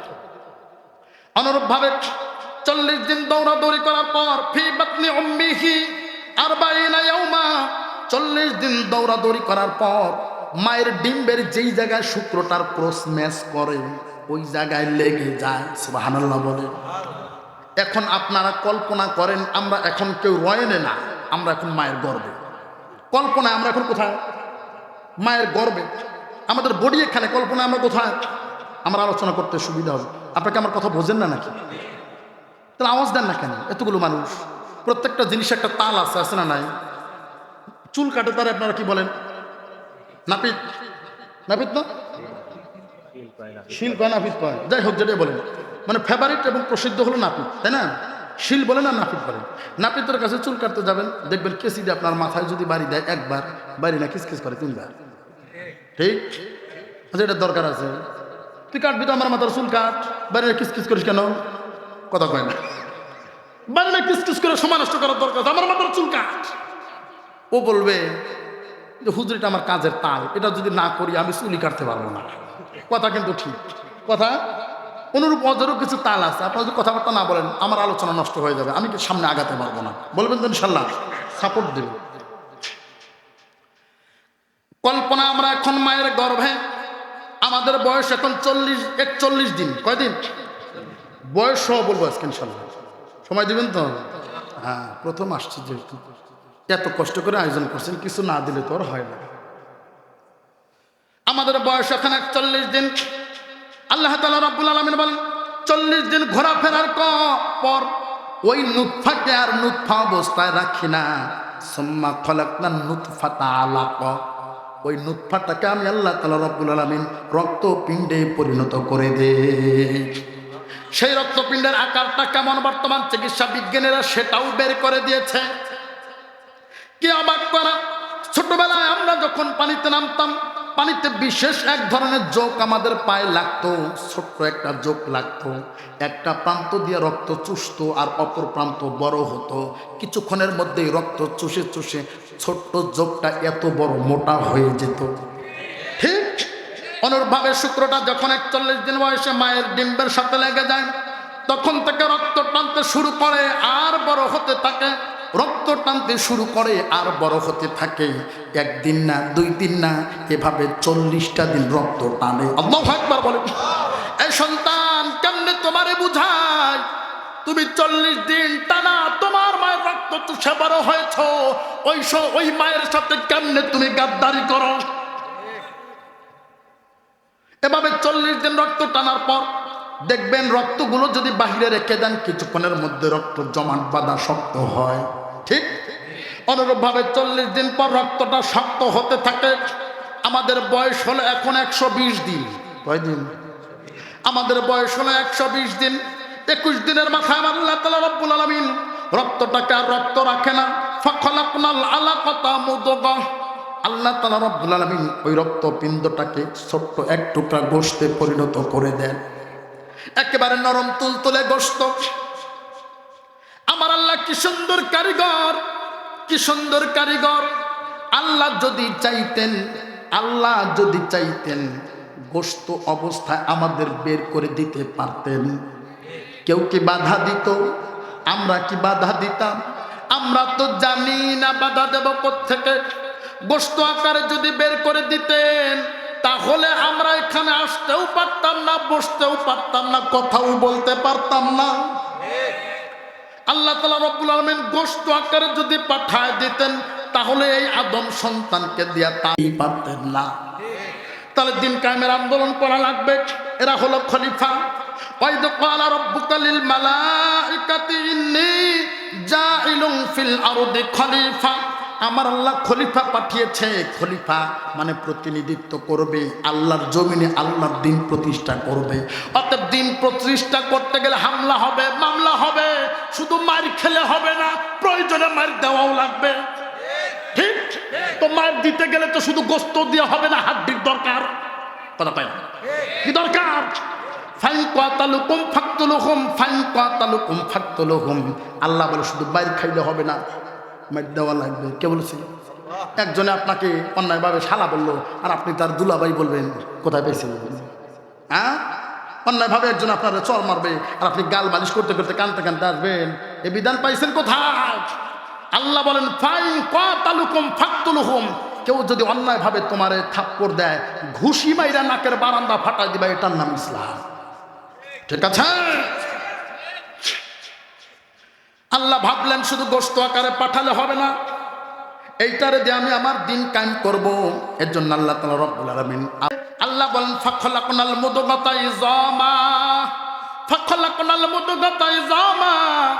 ওই যে গোশতের টুকরা ছিল 40 দিনে শক্ত করে মজবুত করে গোশতটা এবার হাড়ে পরিণত করে দিয়েছেন। কি সুন্দর কারিগর। আল্লাহ চাইলে এরকম বাঁশের মতো লম্বা একটা হাড় দিয়া বানাইতে পারতেন। কেউ বাধা দিত? বাঁশের মতো লম্বা দিয়ে একটা হাড় দিয়ে বানাইতো, তাহলে কি এখানে আসতে পারতেন? রুকু সিজদা করতে পারতেন? কোনো কাজ করা কি সম্ভব হতো? ফাখলাকনাল মুদগাতা ইজামা। আমার আল্লাহ তাআলা রব্বুল আলামিন হাড় তৈরি করতে লাগলেন। সুবহানাল্লাহ বলেন। কি সুন্দর কারিগর। ফাবিআইয়ি আলা রাব্বিকুমা তুকাদ্দিবান, ফাবিআইয়ি আলা রাব্বিকুমা তুকাদ্দিবান। আল্লাহর কোন কোন আয়াত, কোন কোন নিদর্শন নিয়ামতকে আপনি অস্বীকার করবেন? এক এক জায়গায় এক এক রকমের হাড়। হাঁটুর নিচে এক রকমের হাড়, উপরে অন্য রকমের হাড়। পায়ের আঙ্গুলগুলোর হাড় একরকম, বুকের পাথরের হাড় একরকম, আবার পিঠের যে হাড়টা লম্বা করে দিয়েছেন সাইকেলের চেনের মতো। পায়ের হাড়ের মতো যদি পিঠের হাড়টা দিতেন তাহলে জীবনে রুকু সিজদা করতে পারতেন না। ঠিক একটা না দুইটা না, আমার আল্লাহ 206টা হাড় দিয়েছেন। এই হাড়গুলোর মধ্যে 360টা জোড়া দিয়েছেন, আবার ক্রোমোজোম কবজা দিয়েছেন 23 জোড়া। আল্লাহু আকবার। অনেকদিন আগে একজন শিল্পী দেহতত্ত্ব নিয়ে একটি গান বলেছিল, আমি কি একটু বলবো? বলবেন হুজুর এগুলো আবার কোন তাফসিরে পান? এগুলো তাফসির না, এক্সাম্পল। এগুলো কি এক্সাম্পল? হাওয়ার উপর চলে গাড়ি, হাওয়ার উপর চলে গাড়ি, লাগে না পেট্রোল ডিজেল, মানুষ একটা 2 চাকার সাইকেল। ঠিক, চমৎকার গাড়ির মডেল গো, চমৎকার গাড়ির মডেল, মানুষ একটা 2 চাকার সাইকেল। 2 চাকায় করেছে খাড়া, জায়গা জায়গায় স্ক্রুপ মারা, 72,000 স্পক দিয়া এই সাইকেল গড়া। 2 চাকায় করেছে খাড়া, জায়গা জায়গায় স্ক্রুপ মারা, 72,000 স্পক দিয়া এই সাইকেল গড়া। হিসাব কইরা দেখ না তোরা, হিসাব কইরা দেখ না তোরা, 206টা ডায়াক্সেল, মানুষ একটা 2 চাকার সাইকেল। চমৎকার গাড়ির মডেল গো, চমৎকার গাড়ির মডেল, মানুষ একটা 2 চাকার সাইকেল। কথা বলেন ঠিক কিনা? নতুন সাইকেল পুরাতন হইবে, কলকবজায় জং যে ধরিবে, বেলবাতিরাই ঠন ঠন আওয়াজ বন্ধ যে হইবে। আমি এখন মোটামুটি নতুন আছি, এ হুজুর অনেকটাই পুরান হয়ে গেছে। কথা কয় না হুজুর, এখন অনেক পুরান সাইকেল না। পুরাতন সাইকেল মেকারের কাছে নিয়ে যাবেন, এক পাশে যদি টাইট দেয় অন্য পাশে পেঁয়াজ ক্ষয় যায়, ঠিক না? বুড়া মানুষ ডাক্তারের কাছে যদি নিয়ে যান, অপারেশন প্রয়োজন, অপারেশনের যে রেডি করছে, আরেকজন বলে সাবধান ডায়াবেটিস আছে, একবার কাটলে আর জোড়া দেওয়া যাবে না।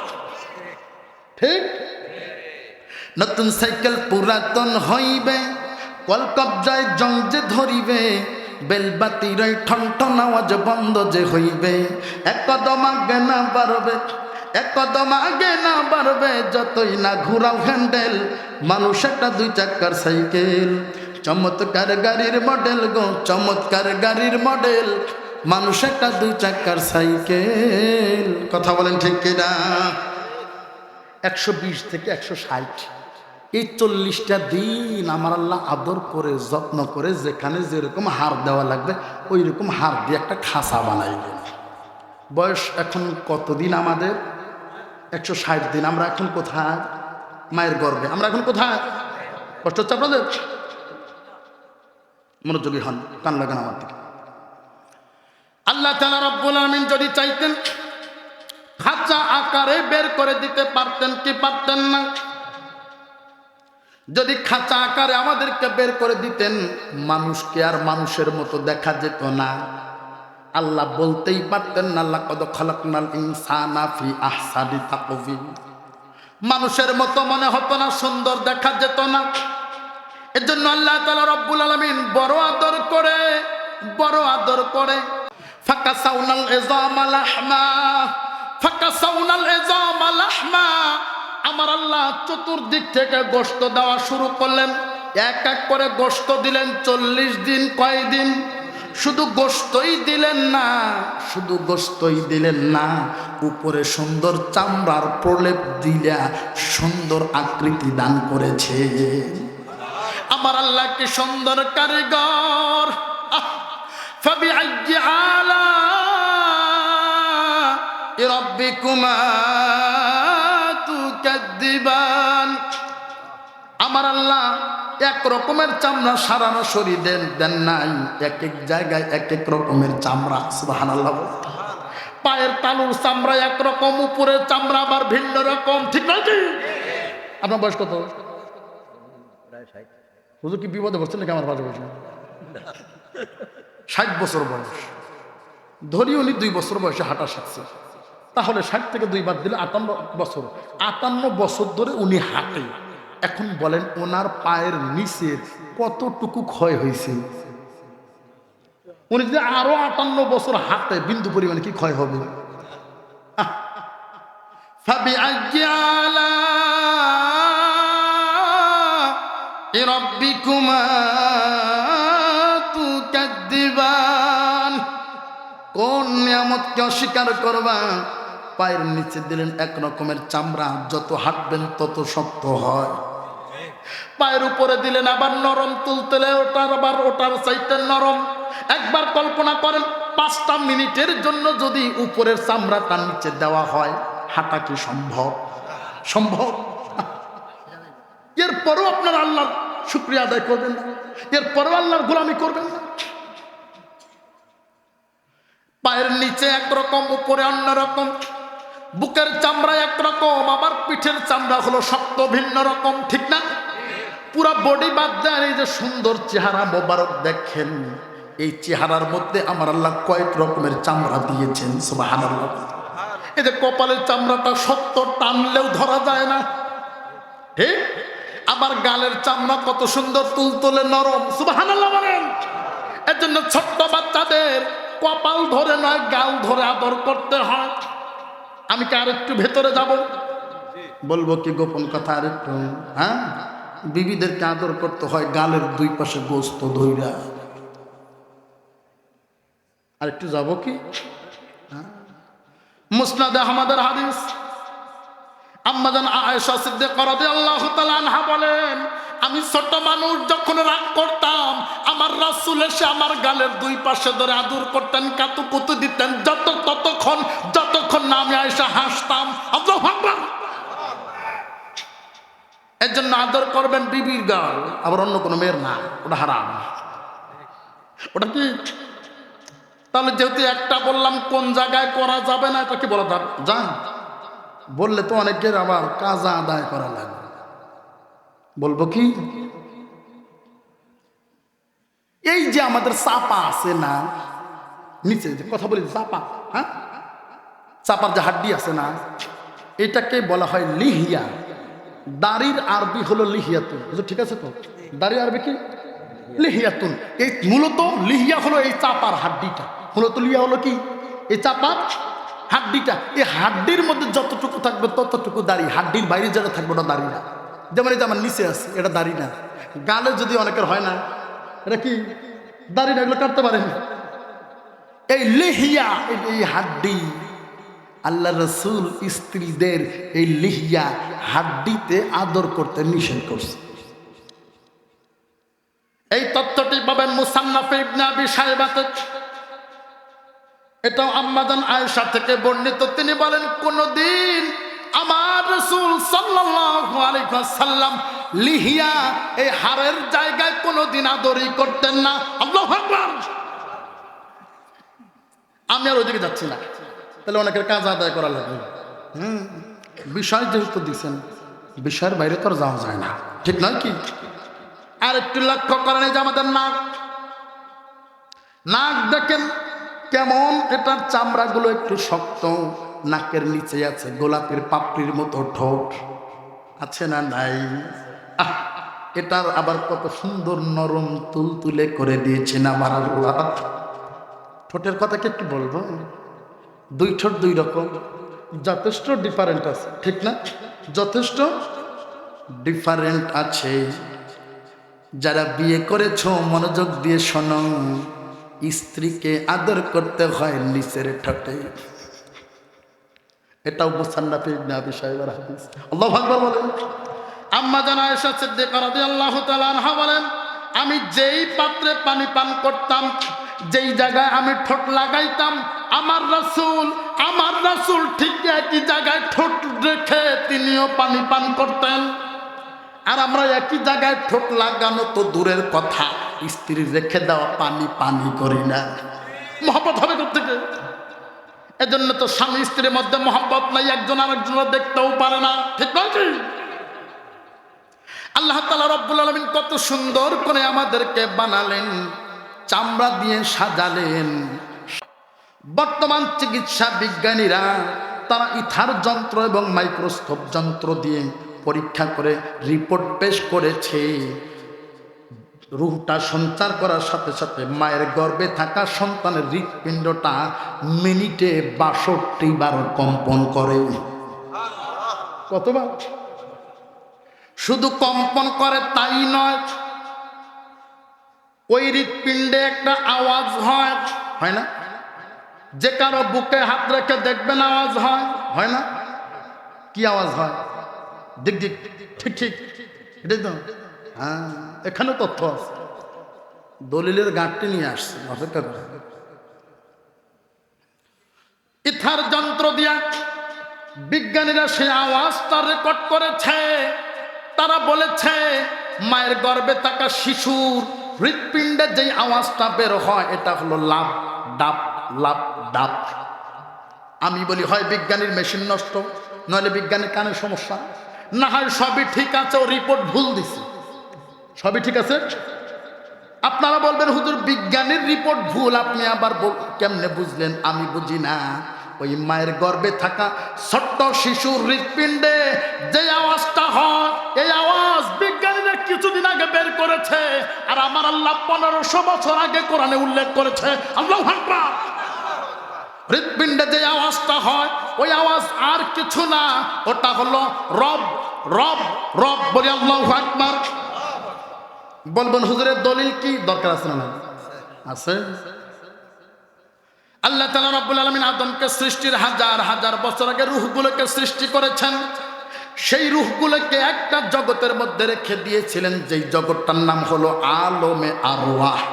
আলম মানে জগৎ, রূহের বহু বচন হলো আরওয়াহ, রূহ সমূহের জগৎ।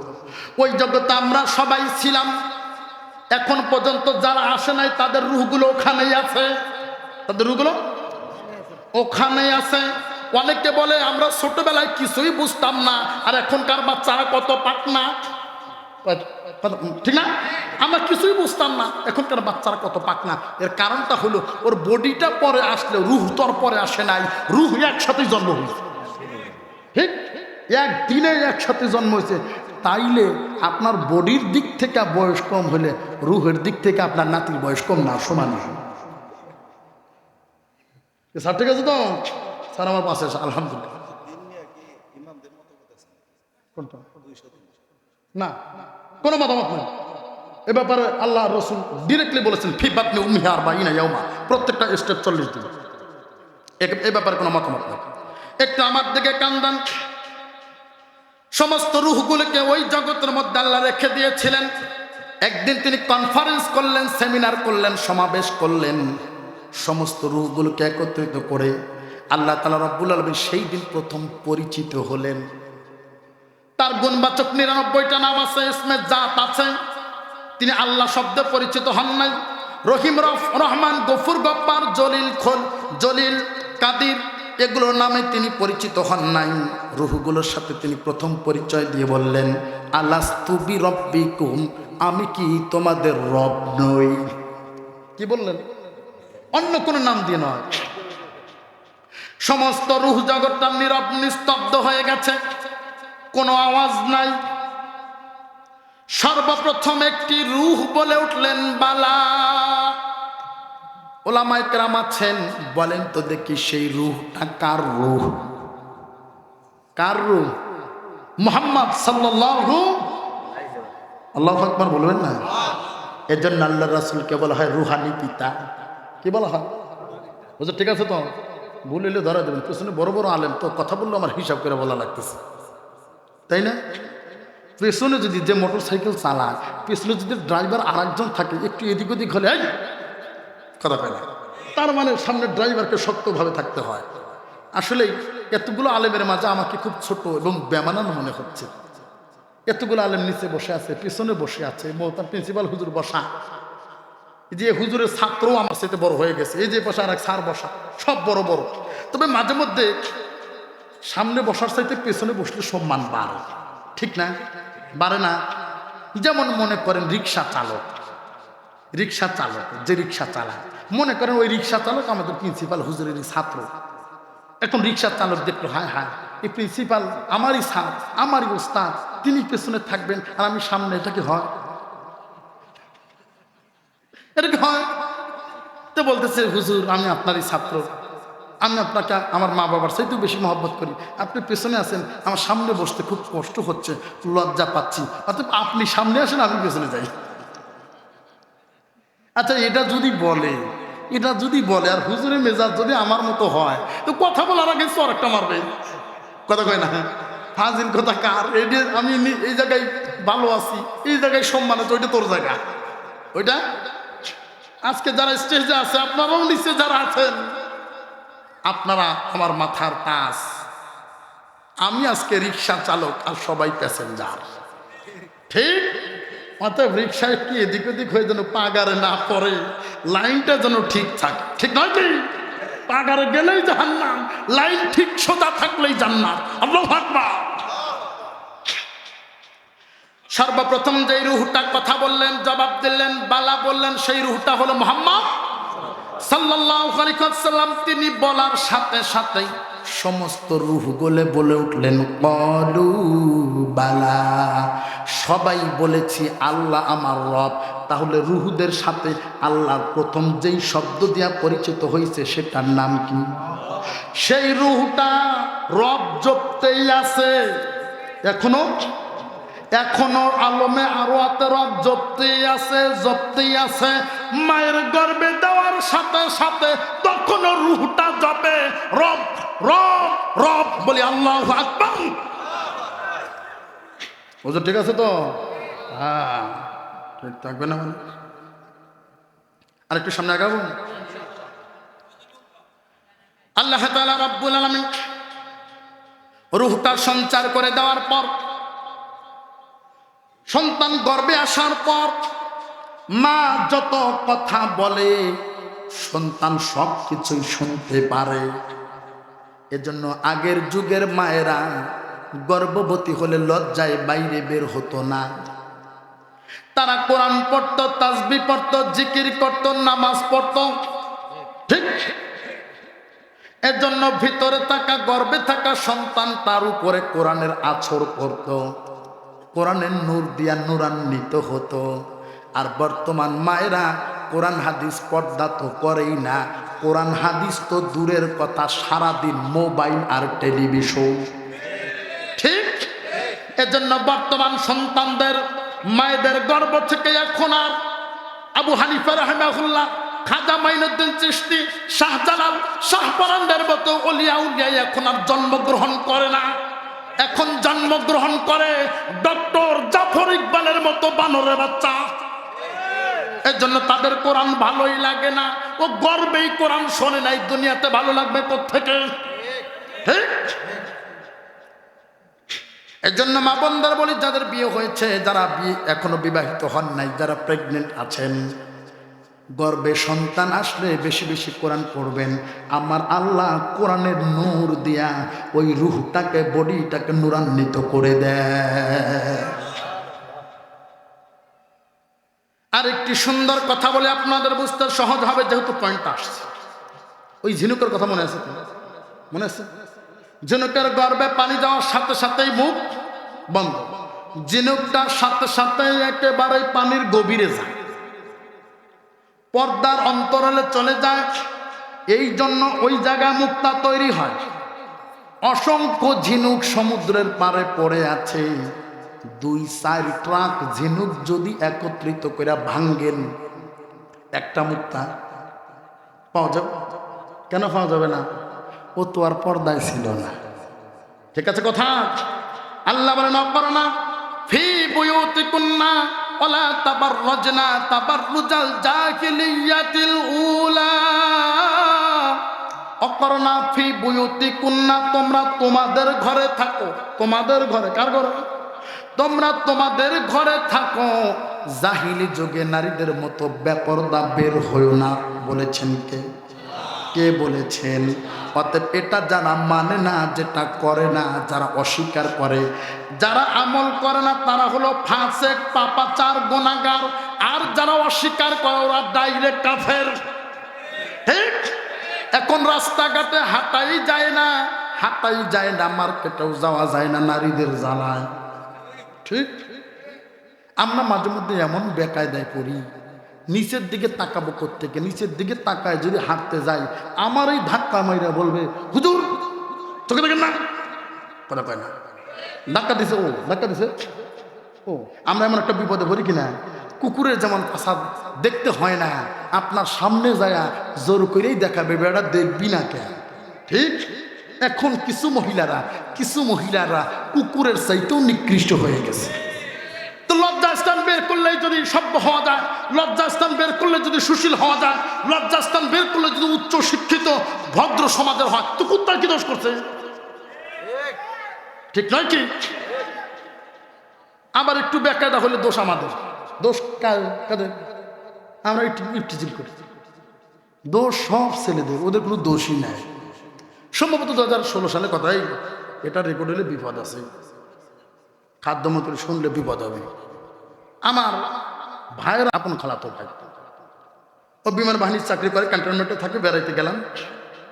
তো ওখান থেকে আমরা আসতে, আই থিঙ্ক 16 সালে কথা। তো লেগুনাতে উঠলাম মাটি কাটা থেকে, আমরা জসিমউদ্দিন নাম। তো লেগুনা তো জানেনি, সামনাসামনি বসতে হয়, কি একটা অবস্থা। আমরা যেই জায়গায় বসছি কিছুক্ষণের মধ্যেই 3-4 জন মহিলা আসলো। এমন অবস্থা ওদের দিকে তাকানি যায় না, সারি না মশারি, মানে ওরা মনে করতেছে সবাই যুবক যারা আছে ওখানে, যারা আছে সবাই ওদের দিকে তাকায় আছে। ওরা মনে করতেছে আমাদের কত দাম, সবাই দেখে। এখন আমার একেবারে সামনাসামনি, আমি তো বলছি বিপদে, না নামতে পারি না থাকতে পারি। একবার ডাইনে তাকাই, আর একবার বামে তাকাই, যখন ঘাড় ব্যথা করে নিচের দিকে তাকাই। কিন্তু আমার পাশে যে খাদ্যমন্ত্রী আছে, চিনছেন তো আমার খাদ্যমন্ত্রী, উনি কিন্তু ডাইনে বামে তাকায় না, উনি একেবারে সিসি ক্যামেরার মতো আমার দিকে তাকায় আছে। বাড়িতে আসার পরে বলতেছে, হুজুর হইলে কি হবে, এখনো মন ভালো হয় নাই। আমি বললাম আবার কি হইল? কয় দেখছি। কি দেখছো? অটোতে তুমি কিভাবে চাইছিলে, আমি কি দেখি নাই? আমি বললাম আমি ডাইনে বামে আর নিচে তাকায় ঘাড় ব্যথা হয়ে গেল। আমি আবার ওর দিকে কোন দিন তাকাই, কখন তাকাইলাম। এখন বলতেছে তুমি ঘাড় যতই ডানে নাও আর বামে নাও আর নিচে নাও, নজর কিন্তু ওই দিকেই ছিল। নজর। আমি বললাম ও যে সব কিছু বের করে আছে, ওর দোষ নাই। আমার এদিক ওদিক তাকায় ঘাড় ব্যথা হইল, কখন গেল বুঝলাম না, তবুও দোষ আমার। আসলেই জাতের টান, কুত্তায়ও টান। ঠিক আছে তো? হ্যাঁ, একটি কথা বলে যাই, যেহেতু ওটা আমার সাবজেক্ট না, এসেছে আলোচনা, এই জন্য ওইদিকে লম্বা সময় দেবো না। আমি আমার অভ্যাস হলো, অভ্যস্ত আমি আমার সাবজেক্টের এদিক ওদিক কখনো যাই, যেহেতু বিষয়টা চলে। পর্দা রস করা লাগবে না, একটা দৃষ্টান্ত দিয়ে যাই, যদি বুঝতে পারেন এতেই যথেষ্ট। সমুদ্রের পানি, খালের পানি, বিলের পানি, পুকুরের পানি সবাই গোসল করে, মাঝে মধ্যে গরু ছাগলও গোসল করায়, ঠিক? সবাই নাচানাচি করে, আনন্দ করে, কিন্তু কেউ কোনোদিন খালের বিলের আর নদীর পানি, বিলের পানি, পুকুরের পানি খায় না। হ্যাঁ, কেউ খায় না, কিন্তু সবাই গোসল করে, সবাই আনন্দ করে। কেউ খায় না, পান করার প্রয়োজন পড়লে বাড়িতে এসে ডিপ টিউবওয়েল অথবা মোটর থেকে একেবারে মাটির গভীরে যেই পানি থাকে ওই পানিটা উত্তোলন করে তারপরে খায়, ঠিক? তার মানে বোঝা যায় গোসল করতে খোলা পানিতে যায়, কিন্তু খাওয়ার জন্য খোলা পানি লাগে না। ঠিক তেমনি তুমি যদি ব্যাপারটা হয়ে চলো, সমস্ত পুরুষেরা, দুষ্ট ছেলেরা তোমাকে ব্যবহার করবে, কিন্তু বিয়ে করার জন্য তোমার মতো ব্যাপারটা নির্লজ্জ নারীকে কোনোদিনই সমর্থন করবে না। ঠিক আছে কথা? হ্যাঁ, কোথায় ছিলাম মনে আছে তো? রূহটা সঞ্চার করে দেওয়া হলো। মা বোনেরা যারা প্রেগনেন্ট হয়েছেন, যাদের বিয়ে হয়েছে, যাদের বিয়ে হয় নাই, আমল তো আর একদিনের না, ঠিক না? এই আমলগুলো আপনারা করবেন, সন্তান গর্ভে আসলে যতটুকু সম্ভব ঝিনুকের মতো গোপন করে রাখবেন, ঝিনুকের মতো পর্দা করে রাখবেন, তাহলে ওই গর্ভের সন্তানের উপরে শয়তানের আসর করবে না। যেই থলিটাতে সন্তান থাকে এই থলিটার আয়তন হয় 10 ইঞ্চি। কোন কোন সন্তান 12 ইঞ্চি 14 ইঞ্চি পর্যন্ত লম্বা হয়। 6 মাস বয়স যখন হয় সন্তান বড় হয়ে যায়, 10 ইঞ্চি পর্যন্ত লম্বা হয়। সন্তানের পাটা নিয়ে সেট করে দেওয়া হয় মায়ের কলিজার একেবারেই নিচে। মা একটু নড়াচড়া করলেই কলিজায় আঘাত লাগে। এজন্য 6-7 মাস হয়ে গেলে ডাক্তাররা বলে দেয় বেশি খাবেন না, অল্প খাবেন, বারবার খাবেন, 3 বেলার জায়গায় 6 বেলা খাবেন, অল্প অল্প করে খাবেন, আপনারও ভালো লাগবে, গর্ভে সন্তানও ভালো থাকবে। বেশি খাইলে সন্তান চাপের মধ্যে পড়ে যায়, কলিজার মধ্যে সরাসরি আঘাত লাগে। মা বসলে উঠতে পারে না, শুয়ে থাকলে উঠতে পারে না, ডান কাত হলে বাম কাত হতে পারে না। যেই সন্তানটা মায়ের গর্ভে সবচাইতে কম নড়াচড়া করে, বর্তমান চিকিৎসা বিজ্ঞানীরা বলেন ওই সন্তানটাও ন্যূনতম 4500 বার লাথি মায়ের কলিজায় বাড়ে। আমার পূর্বে আমার ভাই হান্নান বেলালি বলে গেছে, হামালাতুহু উম্মুহু ওয়াহনান আলা ওয়াহনিন, হামালাতুহু উম্মুহু ওয়াহনান আলা ওয়াহনিন, সূরা লোকমানের 14 নম্বর আয়াত। আল্লাহ বলেন তোমার মা কষ্টের পর কষ্ট সহ্য করে তোমাকে গর্ভে ধারণ করেছে। আল্লাহ যদি বলেন কষ্টের পর কষ্ট, তাহলে সেই কষ্টটা কেমন কষ্ট? এই জায়গায় যতগুলো পুরুষ আছেন আমি চ্যালেঞ্জ করে বললাম, একটা আস্ত ইট লাগবে না, ইটের একটা আদলা আপনার পেটের সাথে বেঁধে দেব। 2টা দিন এটা নিয়ে চলবেন, ফিরবেন, ঘুরবেন, গোসল করবেন, সব কিছু করবেন 2টা দিন। আমি চ্যালেঞ্জ করে বলতে পারবো একটা পুরুষও সমর্থ হবে না, ঠিক নয় কি? অথচ মা গর্ভে কোনো সন্তান 4 কেজি পর্যন্ত হয়ে যায়, আপনি ½ কেজি ইটের আদলা রাখতে পারেন না, মা আমার 4 কেজি পর্যন্ত রাখে। মায়ের চলতে না জানি কত কষ্ট হয়। মা আমার খেতে বসে, সন্তান লাথি মারে, ডাইরেক্ট কলিজার মধ্যে আঘাত লাগে, ডাইরেক্ট কলিজার মধ্যে আঘাত লাগে। এই 4500 লাথির মধ্যে সবচাইতে বড় 3টা লাথি দেয় সন্তান যখন ভূমিষ্ঠ হয়। ঠিক ওই সময় সন্তান ভূমিষ্ঠ হওয়ার একটা তথ্য আপনাদের দিয়ে যায়, যেহেতু মা বোনেরা আছেন, যারা বিয়ে করেছেন আপনারাও একটু মনোযোগ দিয়ে শুনবেন তথ্যটা। আমি যখন দাখিল পরীক্ষার্থী লজিং ছিলাম, সাথে সাথে পাশের মসজিদে ইমামও ছিলাম, ক্লাস 10-এর ছাত্র সম্ভবত। আমার লজিং বাড়ি থেকে 3 বাড়ি পূর্ব পাশের একজন মহিলা, আমি তাকে খালা বলে ডাকতাম। 1 জগ ভর্তি পানি নিয়ে এসে বলতেছে, বাবা অমুক অমুক সূরাগুলো পড়ে ফু দাও। আমি একটু ঘাড় তাড়াটাই করছিলাম, তা আমি বললাম কেন ফু দেব? ডাকতে বলে, বাবা তাড়াতাড়ি দেওয়া লাগবে, ব্যাখ্যা করার সময় আমার কাছে নাই, খুবই জরুরি, গোপন বিষয় তোমাকে বলা যাবে না। দেখবেন মানুষ একটা স্বভাব হলো, যেই বিষয় না করবেন ওই বিষয়ের কিউরিসিটি বাড়ে, ঠিক না? না করলেন কি আপনি ওইটা আরো করেন। তো যখন বলছে বলা যাবে না, তখন আমি নাছর বান্দা বলতেই হবে। বলতেছে, বাবা তুমি ছোট মানুষ, এত কিছু জানার বয়স তোমার হয় নাই। আমি বললাম পানিতে ফু দেওয়ার বয়স হয়েছে, জানার বয়স হইল না কেন? বলাই লাগবে, আমি তো ফু দেওয়ার বয়স হয়েছে আমার, তো জানার বয়স হবে না কেন? বলে ফেললেন, রবিউলের স্ত্রী সন্তান সম্ভবা, সন্তান জন্ম দেওয়ার সময় হয়েছে, প্রসবের সময় হয়েছে, এই পানি পড়াটা নিয়ে তার সারা শরীরে ছিটায় দিলে আমার আল্লাহ সহজ করে দিবেন। কিন্তু যেই মহিলাটা আমাকে এই কথাগুলো বলতেছেন, তথ্য দিচ্ছেন, তিনি একেবারেই নিরক্ষর, না বাংলা না আরবি কিছুই জানে না। আমি হতবাক হয়ে গেলাম, আপনি একজন নিরক্ষর মানুষ, সন্তান ভূমিষ্ঠ হওয়ার সময় হয়েছে, এটা আপনি কিভাবে বুঝলেন? মহিলা ডাক দেয় বলে, বাবারে আর বাড়াইস না, সময় নাই, তাড়াতাড়ি দে। আমিও বললাম একটা কথা বললেই তো হয়, আমিও তাড়াতাড়ি দেব। তিনি বললেন, বাবারে সন্তান হলে, যেই গর্ভবতীর মা সন্তানকে গর্ভে নেওয়ার পর যেই দিন তার নাভিটা সমান হয়ে যাবে, মনোযোগ দিয়ে শুনবেন, যেই দিন তার নাভিটা একেবারেই সমান হয়ে যাবে, ওই দিনটাই হলো সন্তান প্রসবের দিন, একেবারে মোক্ষম সময়। সুবহানাল্লাহ বাড়ি যায় বলে বিশ্বাস করেন। ঢাকার ডেমরা যেই মসজিদে আমি খতিব ছিলাম, আমার মসজিদের সভাপতি, তার মেয়ে রাবেয়া বসরি রুসি মুগদা মেডিকেল কলেজ হাসপাতালের সিনিয়র গাইনি ডাক্তার, এখন তিনি জামালপুরে আছেন, মাঝে মধ্যে কথা হয়, বিভিন্ন প্রয়োজনে বলি। ওনার সাথে দেখা করলাম আমি।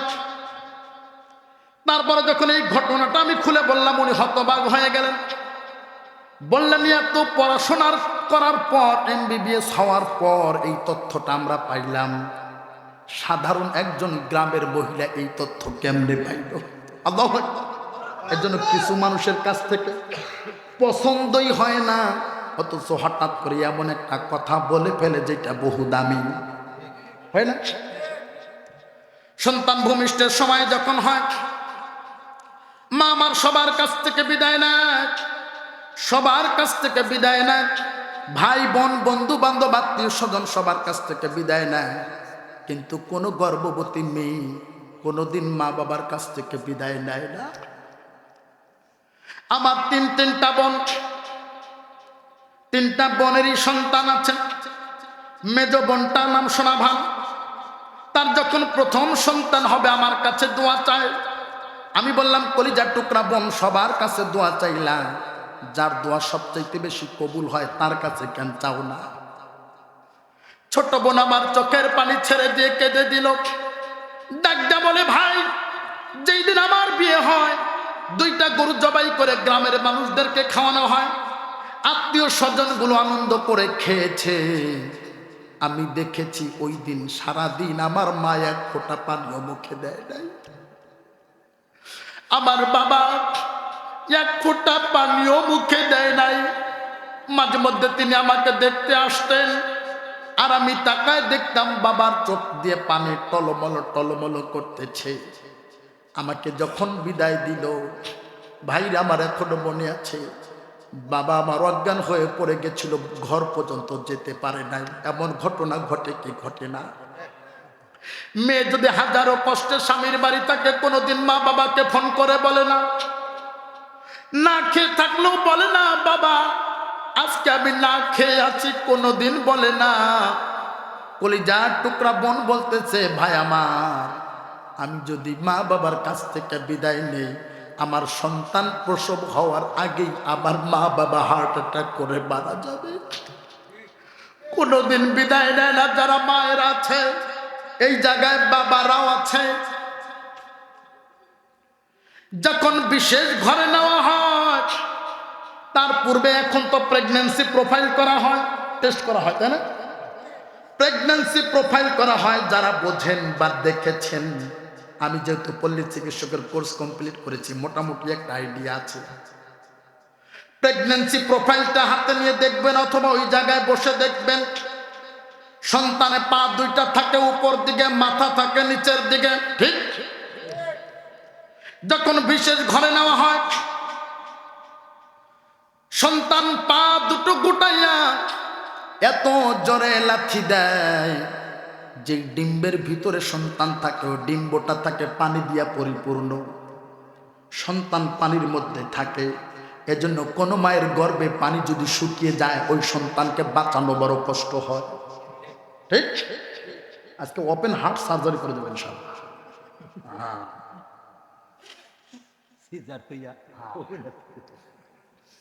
একটু মনোযোগী হন আমার দিকে। যে ডিম্বের ভিতরে সন্তান থাকে পানি দিয়ে পরিপূর্ণ থাকে, ওই বাচ্চাটা পা 2টো গোটায়া এত জোরে লাথি দেয়, সাথে সাথে ডিম্বরের পর্দাটা ফেটে যায়। মা আমার লজ্জায় জোরে চিৎকার করে কাঁদতে পারে না, জিহ্বার মধ্যে কামড় মারিয়া 2 চক্ষু দিয়া দর দর দর দর করে পানি ছেড়ে দেয়।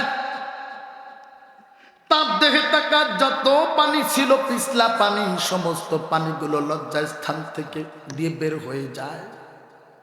পিপাসায় মায়ের জিহ্বাটা শুকায়া যায়। ইশারা করে বলতে থাকে, আমারে পানি দাও, পানি দাও। কি অবাক, কি কষ্টকর! ডাক্তার, নার্স, প্রশিক্ষিত দায়ী যারা থাকে, এক ফোঁটা পানিও মাকে দেয় না। একদিক থেকে ডিম্ব ফুটা হয়ে গেছে, এক ফোঁটা পানি নাই, আবার একটু পানিও মুখে দেয় না। কি কষ্ট! দ্বিতীয়বার যখন পাটা গোটায় লাথি মারে, জরায়ুর 7টা পর্দায় এক লাথিতে ফেটে যায়। আমার মা সহ্য করতে পারে না, জিহ্বার মধ্যে কামড় মারিয়া চোখ দিয়ে ঝর্ণার মতো পানি ছেড়ে দেয়। 1 থেকে 1.5 মিনিটের মধ্যে 2 থেকে 2.5 লিটার রক্ত বের হয়ে যায়। একটা তাজা গরু জবাই করলে যেভাবে জমিনটা রঞ্জিত হয়ে যায়, তাজা গরু জবাই করার সাথে সাথে রক্তের যেমন ব্যাগ ছুটে যায়, সন্তান লাথি দেওয়ার সাথে সাথে, পর্দা ফেটে যাওয়ার সাথে সাথে ওই রকম রক্ত বের হতে থাকে। আমার নবী বলেন জিহাদের ময়দানে শহীদের রক্ত আর সন্তান প্রসবকারী মায়ের রক্ত আমার আল্লাহর কাছে সমান মর্যাদাবান। আল্লাহু আকবার। কেমনে আপনাদের বুঝাই, কেমনে আপনাদের বুঝাই? 1 থেকে 1.5 মিনিটের মধ্যে 2 থেকে 2.5 লিটার রক্ত মায়ের বের হয়ে যায়। মা আমার যন্ত্রণায় ছটফট ছটফট করতে থাকে। পাশে থাকা মানুষগুলো সান্ত্বনা দেয়, মা ডাক শোনা এত সহজ না, আর একটু অপেক্ষা করো, আল্লাহ সুসংবাদ দেবে। সর্বশেষ লাঠিটা যখন পা গুটায়া দেখ, সন্তানের পায়ের বৃদ্ধাঙ্গুলির ছাপ গিয়ে ডাইরেক্ট মায়ের কলিজার উপরে আঘাত লাগে। কলিজার উপরে একটা পাতলা পর্দা থাকে, আবরণ থাকে। বাজার থেকে গরু খাসির কলিজা যদি নিয়ে আসেন, সিদ্ধ করে দেখবেন কলিজার উপরে পাতলা একটা পর্দা আছে না নাই? সন্তান যখন লাথি দেয়, কোন মায়ের পর্দাটা ফেটে যায়। ওই কলিজার পর্দা আর মাথার ব্রেইনের মগজের যে পর্দা ডাইরেক্ট সংযোগ, ওখানে টাচ হতে দেরি মা আমার অজ্ঞান হতে দেরি করে না। মা আমার অজ্ঞান হয়ে জমিনে পড়ে যায়। মনে আছে বলেছিলাম, শুক্রটা যেই দিন মায়ের গর্ভে যায়, ওই দিন আমার আল্লাহ একটা ফেরেশতা নিযুক্ত করে দেয়, মনে আছে? ওই ফেরেশতা এখনো আছে। ফেরেশতাটার নাম হলো হারুন। ফেরেশতাটার নাম হলো হারুন। আমার আল্লাহ হারুনকে ডাকতে বলে, হারুন রে, আর দেরি করিস না, আর দেরি করিস না। আমার বান্দির শরীরে 1 ফোঁটা পানি নাই, 1 ফোঁটা রক্ত নাই, আমার বান্দি অজ্ঞান হয়ে পড়ে গেছে। সুম্মা সাবিলা ইয়াসসারা, সুম্মা সাবিলা ইয়াসসারা, সুম্মা সাবিলা ইয়াসসারা। আর দেরি করিস না, ভিতর থেকে আমার বান্দার ধাক্কা মারিয়া বের করে দে। আল্লাহু আকবার। ছোট্ট মাসুম বান্দা, আপনি আমি রক্তের স্রোতে ভাসতে ভাসতে দুনিয়ার জমিনে আসলাম। মা আমার অজ্ঞান হয়ে পড়ে আছে, তখনও জ্ঞান ফেরে নাই। ওই মায়ের জ্ঞান ফেরানোর জন্য মেডিসিনের প্রয়োজন পড়ে না। 15 থেকে 30 সেকেন্ডের মধ্যে সন্তানের জবান দিয়া বিশেষ ছোট্ট ছোট্ট একটা আওয়াজ বের হয়, কান্না করে। যেই সন্তান জন্মগ্রহণ করে কান্না করে না, এই জায়গায় যারা আছেন অভিজ্ঞতা সম্পন্ন, ডাক্তাররা 2 পাগুলো এরকম ব্যাঙের মতো ধরে, ঠিক আছে স্যার, দেখেছেন না? মা আমার কত আদর যত্ন করে গর্ভে রেখেছে, আর জন্ম নেওয়ার পর যদি কান্না না করে, ডাক্তাররা ব্যাঙের মতো করে 2 পা উঁচু করে ধরে। তারপর নিতম্বের ঠিক এই যে এই জায়গাটা আমি আপনাদের দেখাতে পারছি না, একটু মনোযোগী হন। নিতম্বের ঠিক উপরে জোরে জোরে থাপ্পড় দেয়, জোরে জোরে থাপ্পড় দেওয়া হয়। বাবার যদি দেখতো সন্তান জন্ম দিতে যায় মা আমার মারা যেত না, থাপ্পড় গুলা যদি দেখতে পারত কোনো মা বেঁচে থাকতো না। কি কষ্ট করে মা আমার। তারপর যখন বাচ্চাটার কান্নার আওয়াজ আসে, ওই কান্নার আওয়াজটা আবার আল্লাহ কুদরতি কায়দায় মায়ের কর্ণকুহুর দিয়া ভিতরে পৌঁছায়া দেয়। বিজ্ঞানের এই থার যন্ত্র বসিয়ে তারা পরীক্ষা করে দেখেছে, সন্তান যত কাঁদে মায়ের কলিজার উপরে ফাটা পর্দা, যেটা সেলাই দেওয়ার সুই দুনিয়ার কোনো ফ্যাক্টরিতে তৈরি হয় নাই, ওটা সেলাই দেওয়ারও প্রয়োজন পড়ে না। সন্তান যত কাঁদে ওই ফাটা পর্দা তত তাড়াতাড়ি অটোমেটিকলি সেলাই হয়ে যায়। ওই মাকে জ্ঞান ফেরানোর জন্য ঔষধের প্রয়োজন পড়ে না। সন্তানের কান্নার আওয়াজকে ঔষধ বানায় দিয়েছেন কে? মা আমার জ্ঞান ফিরেই বলে, কোথায় রে, কোথায় রে?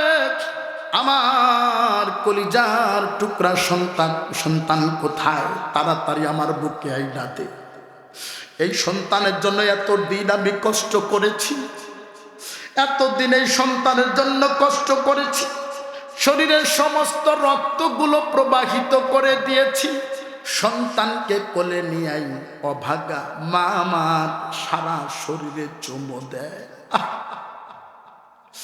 ওই মা যার নাই, ওই মা যার নাই, বাবা যার নাই, সারা দুনিয়াটা তার নামে লিখিয়া দিলেও তার কলিজায় কোনো সুখ শান্তি থাকে না। আমার গ্রামের বাড়ি কুড়িগ্রাম, সারা জীবন ঢাকা কাটাইলাম, ইমামতিও করি। ঈদের দিন ফজর পরে বের হতে পারি না, মুসল্লিরা টানা হেঁচড়া করে, হুজুর আসেন একটু মায়ের কবরের পাশে যাই, বাবার কবরের পাশে যাই। যেই দিন আমার মাকে দাফন করেছি, আমার ঈদের আনন্দটাও দাফন করে দিয়েছি। যেই দিন আমার বাবাকে দাফন করেছি, ঈদের আনন্দটাও দাফন করে দিয়েছি। ঈদের দিন মা তার ছোট্ট বাচ্চারে সাজায়া দেয়, টুপি পাঞ্জাবি পরাইয়া দেয়। এতিমগুলো তাকায়া তাকায়া দেখে, আহারে আমার মা নাই, আমার মাও বুঝি আমারে এমন করে সাজায়া দিত। ছোট্ট বাচ্চাগুলো বাবার হাত ধরে নাচতে নাচতে ঈদগাহ মাঠে যায়। এতিমগুলো তাকায়া তাকায়া দেখে, আহারে আমার বাবা নাই। আমার বাবাও যদি থাকতো, মনে হয় আমাকে এমন করে ঈদগাহ মাঠে নিয়ে যেত। আমার মসজিদের সহসভাপতির মা যখন মারা গেল, দাফন করলাম, ছোট ভাই ফারুক ভাই এক মুষ্টি মাটি দিয়েই অজ্ঞান।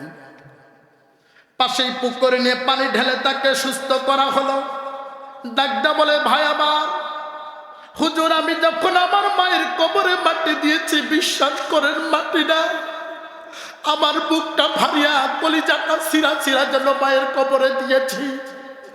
আল্লাহ যদি বলতো, ফারুক তোর কাছ থেকে কলিজা চাই, কলিজাটা দিলেই তোর মাকে আমি হায়াত দেব। আমাকে ডাক বলে, হুজুর বিশ্বাস করেন আমার কলিজাটা আমি দিয়া দিতাম। ও আল্লাহ,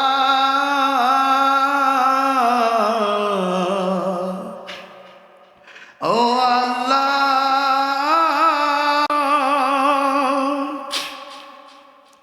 তুমি মাকে হাজার বছর বাঁচিয়ে রেখো, তুমি বাবাকে হাজার বছর বাঁচিয়ে রেখো। আমি স্বপ্ন বেচে দেব, আবার রক্ত বেচে দেব, আমি দিন মজুরি করে তোমায় স্বর্গ সুখ দেব। আমার জীবন দিয়ে দেব, আমার মরণ চেয়ে নেব, আমার জীবন দিয়ে দেব, আমার মরণ চেয়ে নেব।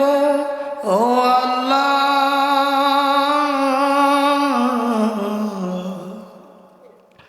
ও আল্লাহ,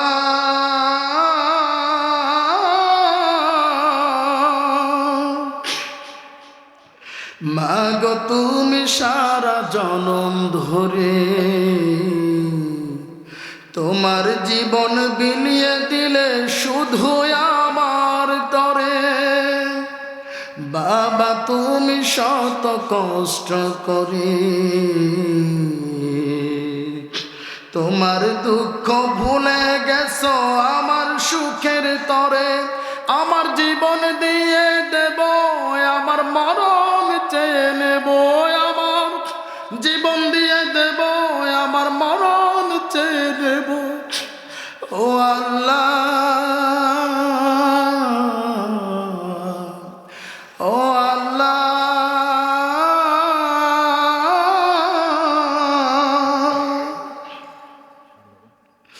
মাগো আমার একটু অসুখ হলে শুধুই তুমি বুকে রাখো, সবাই ফেলেও গেলে। বাবা আমি একটু দুঃখ পেলে ভরসা দাও, সাহস যোগাও, আমায় দুহাত তুলে আমার মরণ চেয়ে নেব, আমার জীবন দিয়ে দেব, আমার মরণ চেয়ে নেব। ও আল্লাহ, ও আল্লাহ,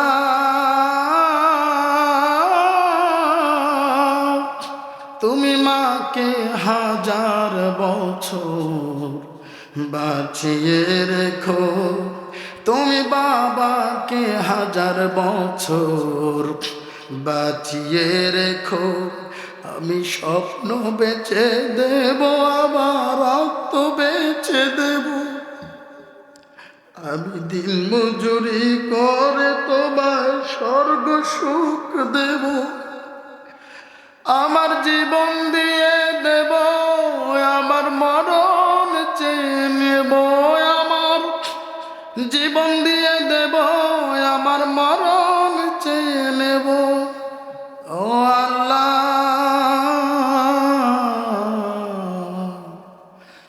ও আল্লাহ,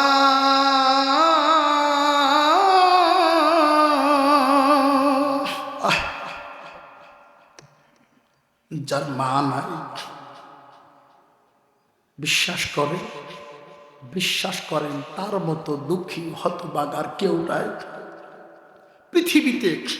পৃথিবীতে। কেউ যদি নিঃস্বার্থ ভালোবাসে সে হলো আপনার মা, ঠিক? শুধু তাই নয়, মানুষ দুনিয়ার জমিনে 2টা বছর জান্নাতি সুখ পায়। কয় বছর? 2 বছর জান্নাতি সুখ পায়। বলবেন হুজুর, জান্নাত তো পাবো মারা যাওয়ার পরে, কিয়ামত হবে, হাসর হবে, তারপরে জান্নাত।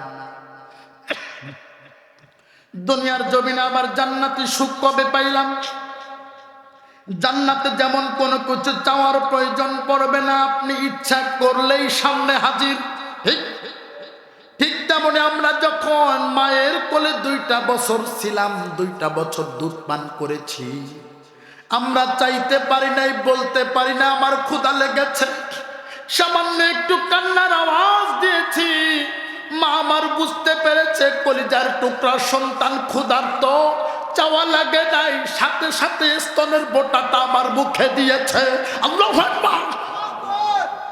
আমি কেমনে বুঝাই? আপনাদের কষ্ট হচ্ছে? ওঠাউঠি করেন কেন? আমি দোয়া করে দেব। তাহলে কয়টা বাজে? ও, আমি তো ধরছি 9টা 11টা বেজে গেছে। তাহলে দোয়া করাই ভালো। একটা দৃষ্টান্ত আপনাদের দিয়ে দোয়া করে দেব, শুনবেন তো? একটা ছাগলের 4-5টা করে বাচ্চা হয়, ঠিক না? বাচ্চাগুলো যখন দুধ পান করে দেখবেন খায়, হুড়াহুড়ি করে। দুধের বাপ কয়টা? বাচ্চা কয়টা? 5টা ধরে, 4টাই ধরে। এই 4টা বাচ্চা হুড়াহুড়ি করে দুধ খায়।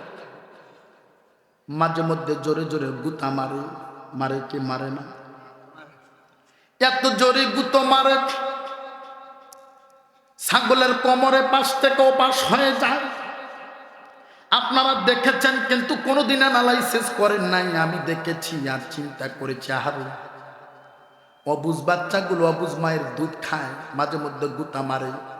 কোনোদিন ছাগল রাগ করে বলে নাই খাবি খা, গুতা মারুস কেন? ধাক্কা মাইরা কোনোদিন দূরে ঠেলে দেয় নাই। বড় আদর করে যত্ন করে বাচ্চাদেরকে দুধ পান করায়। সে বিশ্বাস করেন, সেদিন আমার চোখ দিয়ে টপ টপ টপ টপ করে পানি পড়েছে। ছাগল যদি তার বাচ্চাদেরকে এত আদর করে দুধ পান করায়, আমার মা তো আর ছাগল ছিল না, আমার মা তো পাগল ছিল না, আমার মা অবুঝ ছিল না। ছাগল এত আদর করে দুধ পান করায়, আমার মা